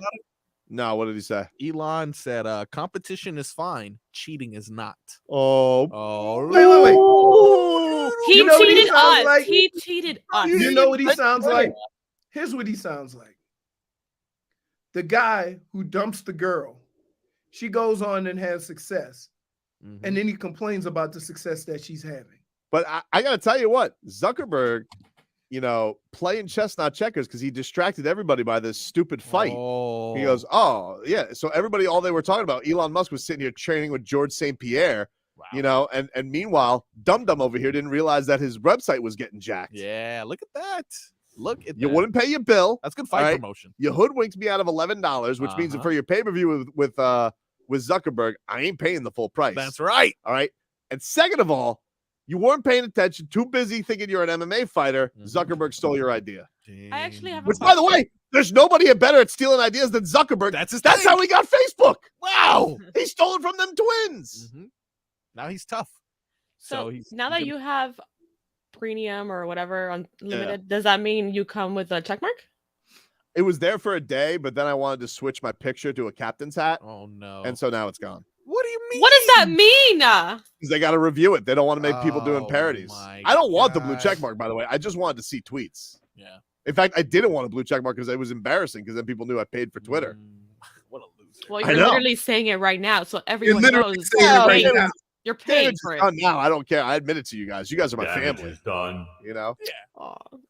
Well, I took the subscription off. I went on my phone. Like, I'm not going to get paid. I'm not paying for it again. Dude, if I get one more email from my Amazon account being canceled. What? Well, here's what it is. Canceled. It's notice, final. And then you click on from, and it's response at cardtrawler.com. And they changed the changed the email so that if you cancel or if you try to block them, it still comes because it comes from a different email. I simply paid for Twitter to see if Damian Lillard was getting traded to the Heat. If that makes me a loser, I'm sorry. I was addicted. I admit it. Listen, it was like it's basically like I could have just gone to Pornhub and instead I paid for it. Like true. But instead I couldn't help it. I was low. addicted that dude. That Saturday where Sham said he only wanted to come to the Miami Heat, one of the best days in my fanhood. I can be honest with you. I love rumors and fodder. I love that day. Now I'm waiting for it to officially happen. Anyway, it'll happen. You heard it from me first. Oh, when Summer League is over, by the time Summer League is over, the deal will be done. All right, breaking news. I was gonna get to Richie and Bour's head, but he called in. But he's gone. Stopped? Yeah, he's gone. It's our What fault. could he possibly say? Yeah, what does he have to say? Yeah, what's he calling in for? He's going to Brooklyn. Nah, he's a I Knicks told fan, you man. this, Tobin. He's not gonna come to the stinking Knicks. But you want to know something? Doesn't matter. You get Dame Dollar, the Knicks are gonna beat you. All right, go ahead, Richie. You can call in, Richie. I will get to your call. Schmeathan says Tobin goes on Bleacher Report, pays for Twitter. What a sellout. Look at that. Look at that. Maybe Richie and Boar's head wants to talk about the all-white party and what he saw with Tom Brady and Kim Kardashian. That is so awkward to me. It is. That Tom Brady and Kim Kardashian are dating, JFig? Yeah. They're an item. Yeah. It is weird. Okay, it's not confirmed, but that's a little weird. Anyway, They're made for each other. This is what I was looking at originally on Twitter. We got to take a break soon because we got Jax coming up. But this is from the Oregonian, from the hell's dude's name? Aaron Frentis. Oh. And by the way, I got to give a shout out. You guys got to go follow at Drew Star, Drew_Star on Twitter. If you guys want like all things Miami Heat, Dame Dollar, just off season in general, you got to follow at Drew Star. All right. DRU_star STAR. Dude's the best follow on Twitter right now. There's nobody better. He is boots on the gram, boots on the ground, boots on the podcast. He's got all coverage things Damian Lillard. Best follow on Twitter right now. In fact, I'll retweet him right now. So you guys can go to my Twitter account. The best follow right now, easily. Is this your burner account? No. He's gotten me before. He was the guy who made me fall for the fact that Kawhi Leonard was at the Aventura Chipotle. Oh, he did. But he is like, he's doing, what do they call it? Yeoman's work? That's what he's doing. Wow. He's doing that. Speaking very highly. Anyway, he says Aaron Goodwin also added that while he had called a couple of teams and received numerous calls about teams investigating the situation, quote, I would expect that before a team would do a deal with Damian Lillard, there would be some communication. And what Goodwin has communicated to teams that Lillard wants to play for Miami and only Miami, quote, it's not fair for a team to allow them to engage in negotiation what could be a futile ending. I don't think another team would do a deal knowing with everything that's going on. But if they do, then they don't know Dame. It's a cold one. Listen, don't do it. Don't you do it. Wow. Tell him, Zeus. Got that dog in him. Uh-oh. Dade South says Tobin is Gru Star. Point for Witcher. Jason Jackson joins us next. WQAM broadcast.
All right, welcome back, everybody. Tobin and Leroy here with you on 560 WQAM. Jason Jackson, he's going to get set to join us on the Toyota of Hollywood guest line. Shop hundreds of Toyotas indoors in one of America's largest showrooms at Toyota of Hollywood on 441 between Hollywood and Sheridan, as he'll check in from Las Vegas. So very excited to talk to the Jack Show. If you guys want to tune in tomorrow, we have coverage of Vegas Summer League Heat, Celtics, 3 o'clock, and you guys will get to see with no pregame, right? You just go right to the game.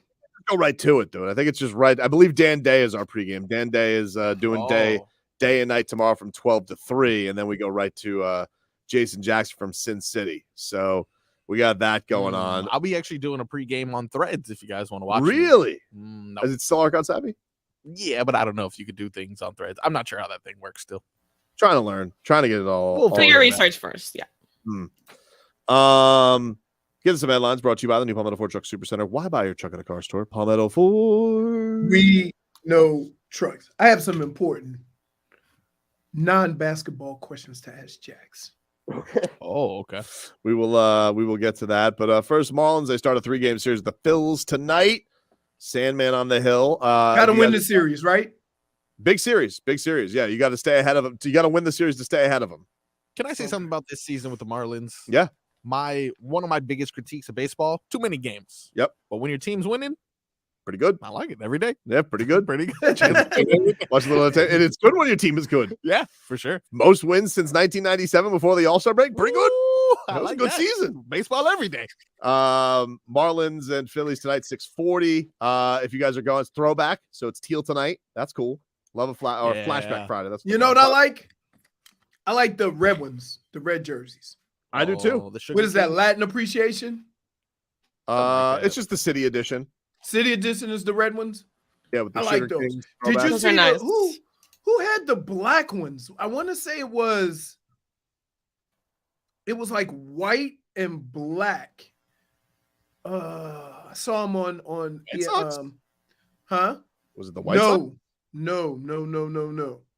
They have I think the White Sox had Southside on theirs. Yeah, they got Southside on theirs. I don't know. I forgot who it was, but they were cool. Oh. I like You know how Jack's a Reds fan, right? Did you see the other day Ellie De La Cruz hits that bomb, does the flip, and then the manager from the Nats got all sensitive because he's like, he's been in the majors 2 weeks. Well, Jack, like you've been there before. Like, yeah, I saw that. I'm like, did we just have this conversation with Jason Bour? Yeah, just listen. Can we have some fun? Can we have some fun in baseball? Is that okay, everybody? Like every other sport allows you to celebrate. Yep. When you've accomplished something. Hitting a baseball is the hardest thing to do in sports, and they can't celebrate it. Wow. Can we have some fun with Jason Jackson? Yeah, let's talk to Jax. Jax, what's going on, man? How are you, man? Jax is in Las Vegas. What's up, Yes, he Jax? is. Yes, he is. What, you in a bathrobe? Summer League. This is what Martinez got upset about. It's so crazy. Ellie was just pointing at the butt of his bat because they made him take it off. Said that there was something to it, and there's nothing to it. He's just nice. Yeah.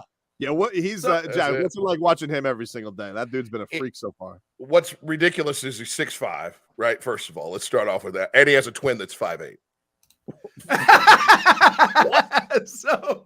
So when you get signed into the Dominican when you're 16, apparently your Wheaties change. And outside of that, first of all, the fact that, and none of your listeners want to hear Reds talk, so I'll do this quickly, is that we were supposed to be nothing. Like literally the worst team in the league. And for whatever reason, Nick Kroll, our general manager, convinced ownership, let me at least go get the guys that we control for the next half decade. And we brought up 6 guys from the minors. Our top 2 rotation starters have been injured. And at the top of the list is Ellie De La Cruz, who is at shortstop and third base. Just fun watching him do that, let alone be able to go, first to third with like 5 steps. He's like the Giannis of baseball. That's cool. That's the best way to put it. So he does Jack, stuff no one else can do. How are you a Reds fan and a Browns fan? 1975, at the age of 3, I moved to the great city of Cleveland, Ohio, from Columbus. All right. And then in 1985, my father was transferred to Cincinnati. So you know Yes. more than anybody. I was Yes. not letting the Browns go. Yes. Okay. Because I'm the going to then- say Cincinnati has been on the heater. Yeah. And No, you- the then Cleveland Indians, now Cleveland Guardians, were terrible in the late 70s, early 80s, as were the Reds till about 87 when they started. By the way, this is what I'm doing. They started calling up dudes like Larkin and Sabo and Davis. I mean, it's just that 90s World Series team started in 87. And so I'm sitting here going, the world champion Cincinnati Reds from 2027 being formed right now. So Dax, you're there for Summer League, which is usually the NBA universe all coming together there in the summer. Big news out there, obviously Damian Lillard. His list is the Miami Heat. Just your reaction to, I guess, all of that happening right now, and I guess what do you think? Like, is this something that can happen, will happen? Like, what have you made of the reaction to it? Because one of the best guys in the league, and he wants to come down here. Made that very clear publicly. Yeah, oddly enough, when you listen to the Miami Heat audio experience beginning tomorrow at noon right here, I'm actually 3 o'clock for you, 3 o'clock Eastern time, right here on WQAM. It is something that I have to figure out how we're going to maneuver in that conversation. We're not going to ignore it, obviously. And then the Summer League team has been fun, even splitting in Sacramento. And the one thing I was talking to Amy about, Amy Adelbert, our analyst, who is tardy for a voiceover session, by the way. We'll get that squared away. There'll be some fines a little bit later.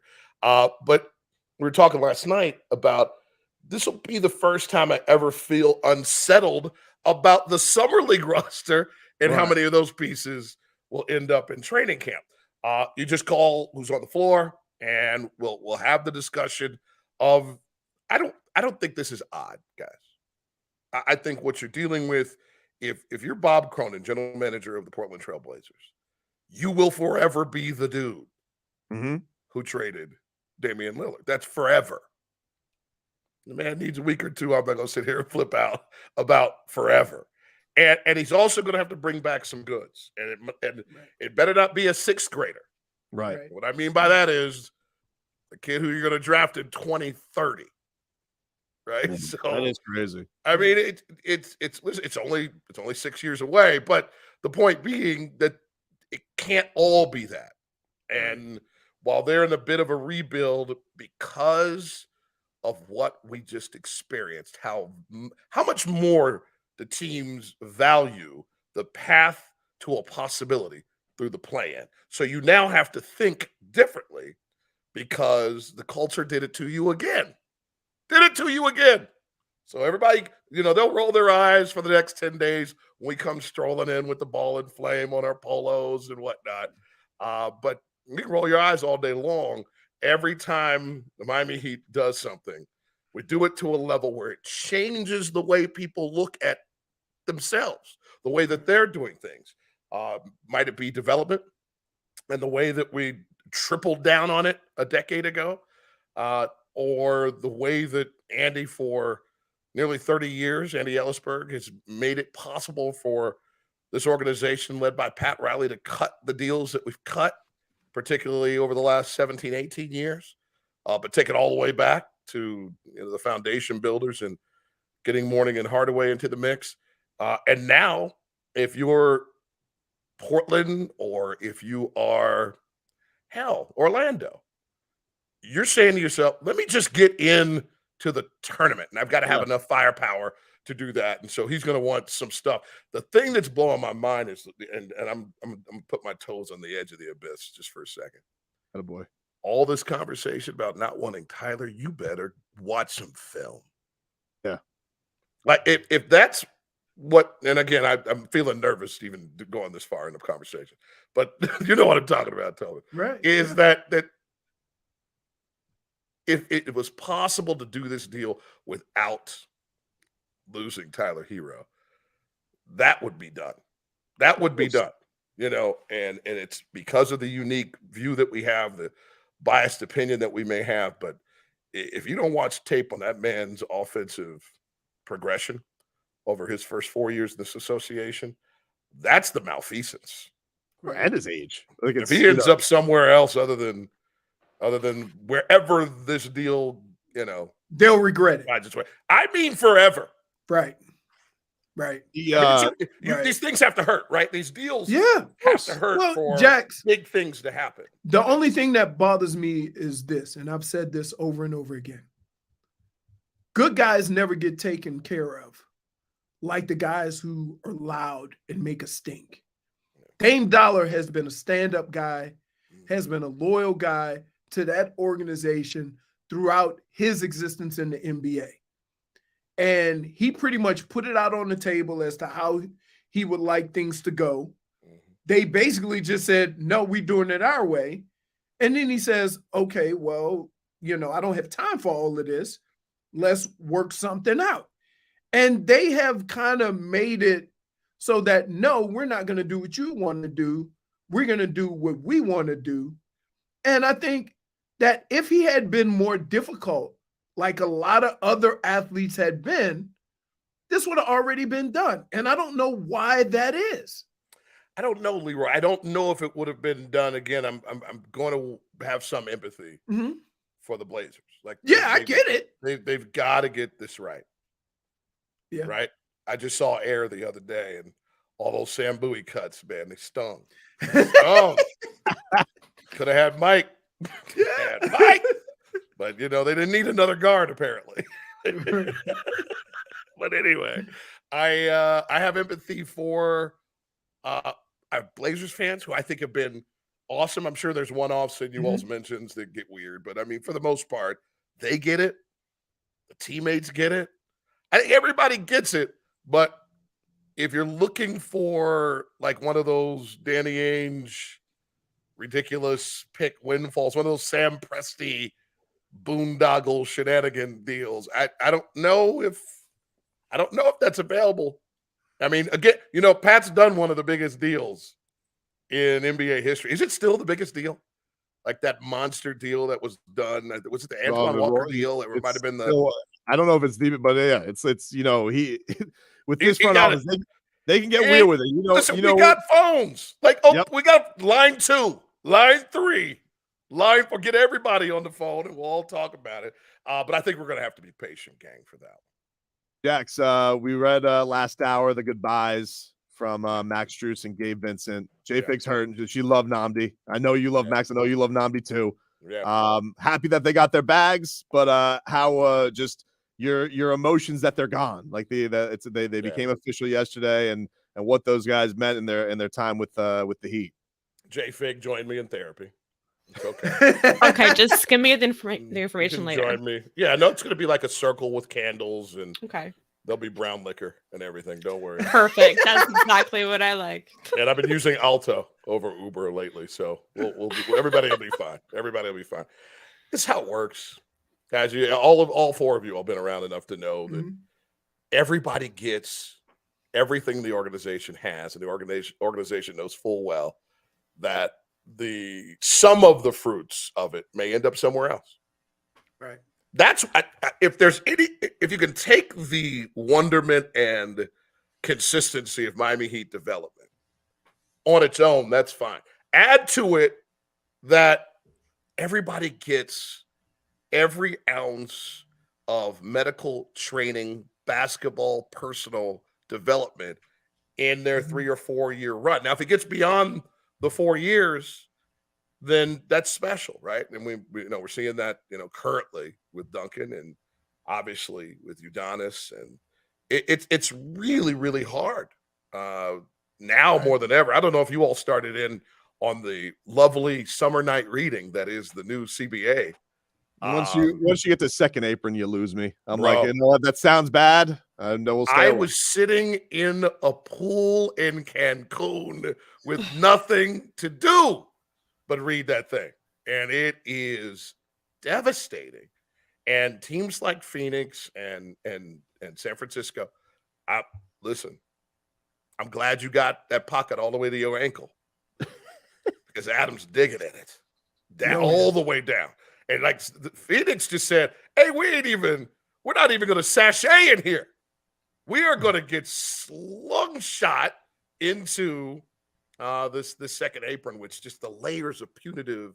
It's not just the money. Like you get, I think, second year of second apron, they'll run your pick down. Well, they don't have any picks. But I think they just acquired like 2 second-round picks yesterday or 3, and they run your first-round pick down to the bottom. Like, I mean, like all this. So the money's one thing. Not being able to sign guys out of the buyout market, it's so you got to realize. I go all the way that path. JFig, this part of our therapy is the tributary, and we're going to row down now. Is that now you have to expect it. Now you have to expect that if you do develop a guy and those guys end up in your championship battling starting backcourt, that the odds are they go. Right. And you just got to be happy for them and love the fact that they've changed the lives of their kids if they understand wealth management and building trusts and the right things to do with your money so your kids don't spend it all. That's what Warren Buffett told me. He's like, listen, don't give these thousands and thousands. Yeah, I'm a thousandaire. So I'm like, yo, Warren, tell me about these thousands. How do I make them work? Yeah, don't give them to the second generation. They spend it all. So you got to put that stuff in a trust if you're going to take care of your grandkids. The thing that I think most is, for folks who really connected to Gabe and Max personally, is that you saw the way that they had to endure their role changes so often before they got to kind of that solid spot in the first 5. And they both handled, I mean, like flawlessly. Here I am at 51, and I would still be like, "What? That means Ted Ballard taps me on the shoulder and goes, "Hey, tonight I need you to host the experience. We're gonna let Alejandro call the game tonight." Huh? Yeah. Hey, that ain't got nothing to do with Alejandro. That's just my temperament wouldn't even allow for what was. And how different is that for any of us, right? In the sense of the teams. That's why I almost scoff at those of us who cover teams, who work in team environments. We do not appropriately reflect the attitudes of the folks that we Jax, cover I did play running back for Bill Belichick. Yeah. But So I mean, you So can have you 30 carries on Sunday, and then the Right. following Sunday have 3. Yeah, man. No, it's a prop. It's a unique mentality, and they're being rewarded. It's the attitude of that whole franchise, though. That whole organization. This is not just resonate. This just doesn't resonate with Gabe and Max.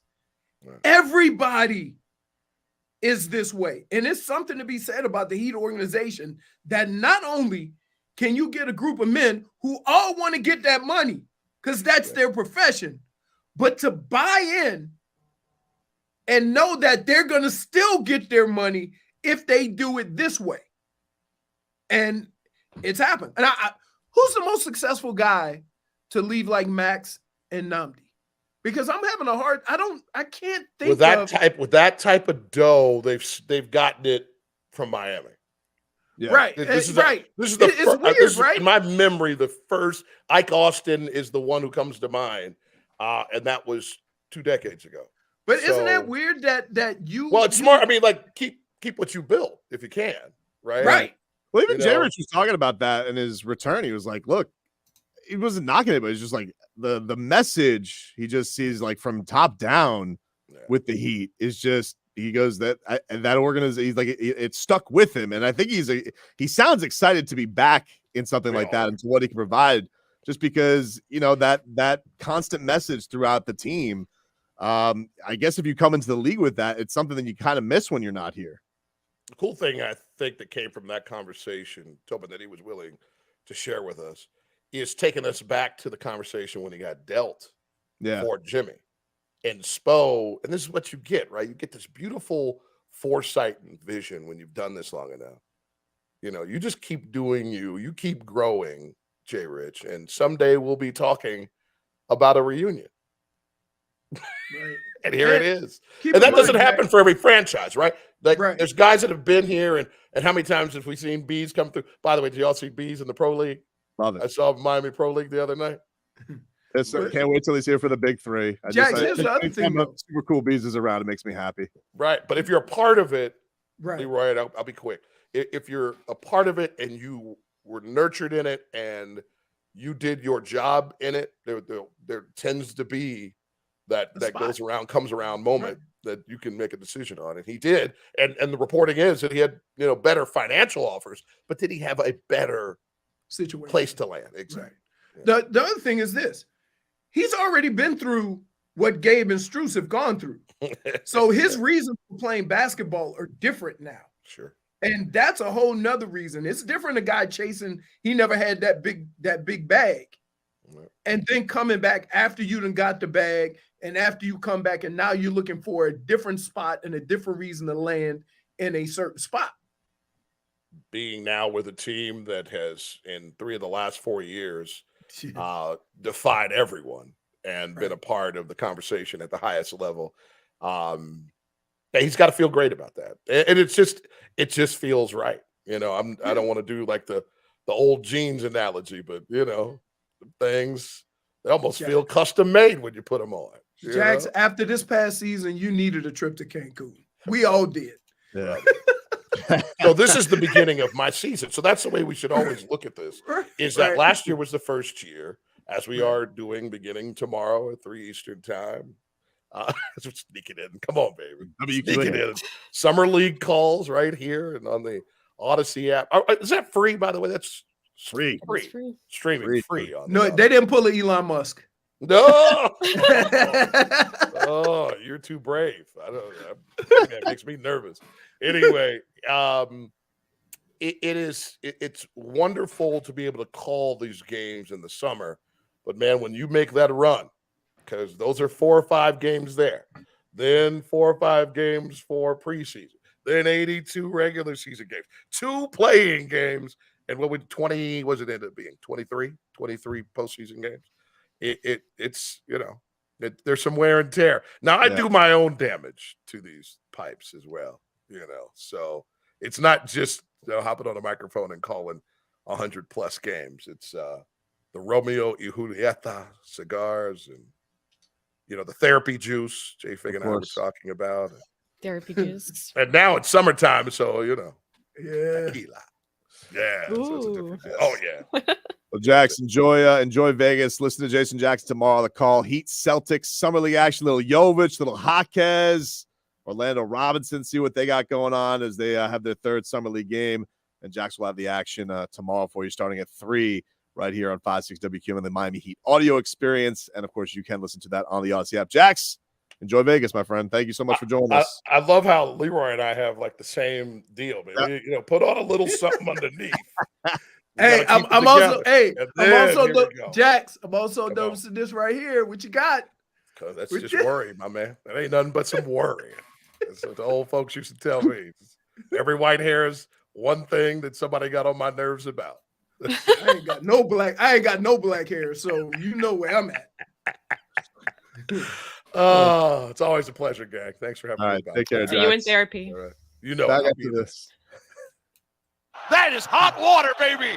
Yeah. WQAM broadcasting live from the Ed Moore Sawgrass Auto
You're dead to me. All right, bury some people. Welcome back, everybody. Tobin and Leroy here with you. Thanks to Jason Jackson for joining the show. Really appreciate Jax for stopping by. Before we get to You're Dead to Me, for your chance to win tickets to Exotica, the nation's largest adult expo at the Miami Airport Convention Center, July 14th through the 16th. Go to WQM.com/contest. You must be 18 or older to win. The grand prize of a 3-day pass must be 21 or older. So let me get this straight. They turn up. If you want to just go to Peruse, you can be 18. Oh my, is he yelling? He's I'm yelling. confused. What's going on with you in Did your? you greatly turn up your microphone? In your I didn't do nothing. I think you did. I think Is there air conditioning or a fan just right? Yeah, the air next to your condition just shut on. I thought you're lashing out, Leroy. I think you sound normal, dude. What, I dude? know. No, you have to hear It was it. proven that his AC turned up. it's just I don't not know what the rules are, Leroy. That is what the liner said. I was told not to venture off the liner. Oh, okay. But I don't know. I would imagine there's probably drinking involved if there was a difference. That's what I would say. Your 3-day pass probably gets you some booze, if I had to guess. All right. Unless you're like gambling on boobies. Nothing mixes like naked and booze. All right, let's play You're Dead to Me. You're dead I'll go to me. first. Anybody out there who is, been poo-pooing Damian Lillard, calling into questions professionalism, the state of professional sports, whether he's, handled himself. This dude's handled himself like nothing but a gem his entire career. All right, guy wants to do something at the end of his career with the franchise that, look, if he had his way, the franchise, that would be where they do it. They don't want to do the same thing. They want to go with the youth movement. All right, that's on them. He can make decisions for himself too. Stop talking about how much money he's made with the Blazers. He's earned it. All right. Nobody forced the Blazers to give him a contract extension last year either. It's an extension. He wasn't a free agent. They decided to extend it. So from my standpoint, anybody who is besmirching my guy, future Heat guard, Damian Lillard, Dame Dollar, they're dead to me.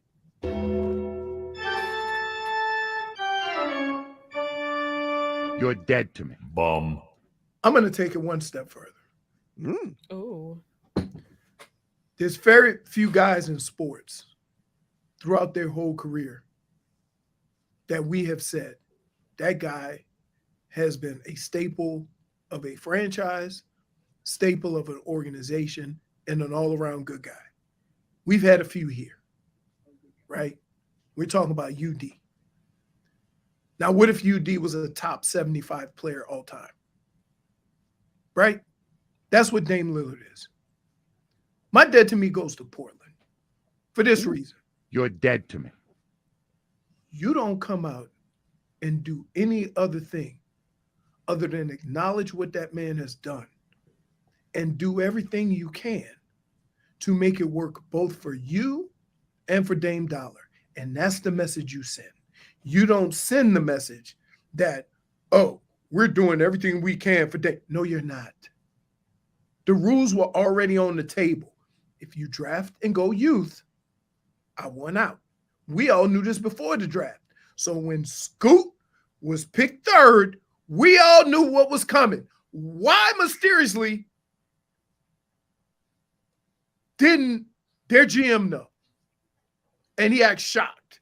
And then he comes out after the meeting with lies, right? Lies, dude. Lies. So I get, like Jack said, they're in a tough spot. He's going to always be associated with the guy that traded Dame Lillard. But I would look at it like this. You're going to be the guy that decided to go young and have a youth movement in the prime of Dame's career. That ain't on Dame. Yeah, if you believe in Scoot, you believe in your drafting ability, good. Right. Okay. So the Portland Trailblazers are dead to me because they could have handled this like professionals. They still could have got a haul. They're still going to get a haul for Damian Lillard. It's just going to come from a whole bunch of different places. But you could have handled it so much better. JFig, what do you got for your dead to me today? I'm going to make mine short, sweet, and simple. Yikes. Twitter You're dead to me. Wow. You've been messing up way too much. Trying to get every penny that we own. So I'm going to Threads. I can't believe that this guy cried about cheating. Right? What a baby. He fired them. What does he want them to do? Exactly. Marcos, who's dead to you? Tobin. Lower the music.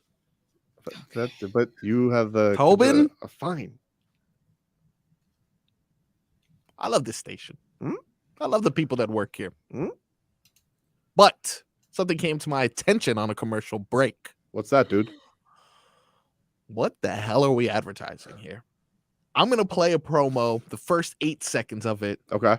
You tell me what you think of this. This is a promo in South Florida Sports Radio. Yep. The #1 station. Yep. This is a promo. As they say in Boston, it's wicked hot, and we're hot on the trail of the Damian Lillard story. Keep it here for the latest. What is that? Wicked hot. Wait a minute. What are we doing? They say in Boston, it's wicked You know hot. why? It's because we got all those Bostonians roaming the building here. They're trying to infiltrate because they want Damian Lillard in Boston. Don't try to Play sneak that in a again. Boston reference. I don't like that. As they say in Boston, it's wicked hot, and we're No. hot on the trail of the Damian Lillard story. Keep it here for the latest. As they say in Boston, as I say. Hey, wait. Why? Did Glenn write that? I think you Hey, Glenn! Tobin! Answer for your crime. Is he there? Tell him come in here and get his -1. Oh, who cares? Is he actually there? -1.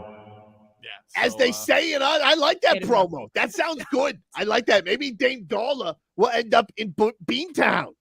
It's just like Fix we it. have proven we're Boston's daddy. Hey, no more Boston accents unless it's telling them that they're the worst city. Yeah. Glenn, fix it. Wow. Whoever's idea was Hey, to sneak into Boston. Marcos, No, he's right. I'm hurt. I'm hurt, dude. What are we doing? I don't know. If anything, you do it in Spanish. You're Something. dead to me. Caliente. It's Something caliente. associated with South Florida. Give me something, dude. Boston? When have they even been relevant? Hey, man. So I say Monday, we pass by his desk and we say, fix it. Break And then his keep leg. walking. Oh, okay. Fix it. Then. And this shirt here is getting a little itchy. I think I'm gonna go put on an interview shirt. Justin Bour joins us next. Oh, perfect. Justin pulls up for 3. Brick. Knock, knock. Who's there? Oh, Tyler Herro's a good player. News alert. I don't know if that's how knock, knock jokes work. Willie Chirino? I don't know if that's how knock, knock jokes work.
It's about that time for us to.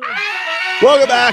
Tobin and Leroy here with you on a Friday. If you guys are going down to Lone Depot Park tonight, Marlins, Phillies, huge series coming on up. Be a couple of fan favorites there at the ballpark tonight. Josh Johnson, big hoss, former ace. And then another big hoss in the batter's box, Slugger. Yeah. Man's man. Oh. Justin Bour. He joined us earlier in the week. Nice. We had some fun with him.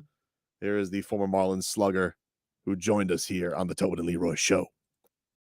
Toyota of Hollywood guest line shop. Hundreds of Toyotas indoors in one of America's largest showrooms at Toyota of Hollywood on 441 between Hollywood and Sheridan. Justin Bour joining us here. And you guys can see Justin this Friday. Flashback Friday is going to be there with Josh Johnson at the ballpark. Justin, what's going on, man? Thanks for joining us. Really appreciate it. Thank you for having me on. Glad to be here. I'm excited to be going out to the field as well here soon.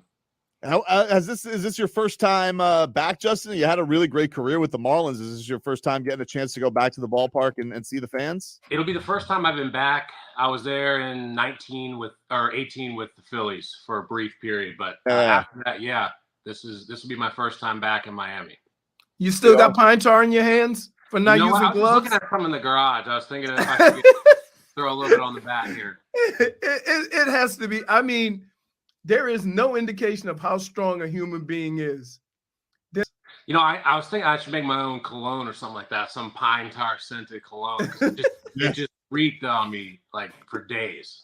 We had back when I had my my terrible bet with Christian Yelich where I had to eat crow because I doubted him for his home run hitting ability before he ended up becoming a National League MVP. I don't know. It was a tough look for me there, Justin, back in the day. But he would say like your hands after a game were disgusting. He said I couldn't be near Justin Bour after a game because his hands were so gross. What could you just describe what would go through? Like, look at those mitts. They're clear now. They're clean. They are. But like, what goes into the process of your hands during a game hitting? No batting gloves, the pine tar, the grossness that's there. It depends on the day, to be honest with you, and the place that you're playing at. So you get a little bit of dirt, you get a little bit of that pine tar, you get a little bit of that stick, and it's a long process. I don't want to take up too much of your time. You have all the time in the world. You have all the time in the world. All right, so if it's extra humid, then I would probably grab a little bit of rosin first. Yep. I'd throw it on there on the rag. Got to dry the hands out. Got to dry them out. Yep. Then I would go with the liquid stuff, and then as the stick as well. So if you were to look at the bat, it would be bare at the bottom. Then the stick would be above it, and then above that would be the liquid pine tar. So depending on the day, I'm either grabbing from the top or the middle. So. Would you ever go towards, because there's been legends of back in the day of bare-handed hitters that they would pee on their hands, like to prevent to callous the hands. This was a legend of the Alou family. We've wondered, was Justin Bour ever a hand peer? Would he ever go? I'm not a hand peer. Never have been. Never. I never really even got callous, to be honest with you. I was very fortunate. So no, you're just strong as an ox, and those guys don't need all that extra stuff. I have a question for you. Fire away. When you were in that home run derby, yep, it had to be incredible. Being that home run derby you had would have probably won every other home run derby except the one you were in, and it was awesome. Yeah. How did it feel? I mean, you're like, I can't do anything else. Right? I mean, it was awesome. It kind of just defines baseball for you, right? You can do everything right. You can hit the ball right on the screws and you can line out. But for me, the home run derby, I remember talking to Yelly before it, and he was like, "Hey, you nervous?" I'm like, "No, man. Hitting BP homers, it's kind of what I do. So this should be a walk in the park." So, but yeah, definitely a top moment in my life was that home run derby, especially how loud it got in that place, man. Oh. Yeah, it had to doing it at home. Yeah, it had to. You had to feel like a gladiator because that's what you do. That's your element. But like you have the crowd in the palm of your hand, Justin. It must like the would you rate it goosies or goosies galore? Just incredible. I don't even know the goose scale. Don't worry. I don't even know the goose scale, so I don't even want to. Yes. So coming back and seeing the way this team is playing. Yeah.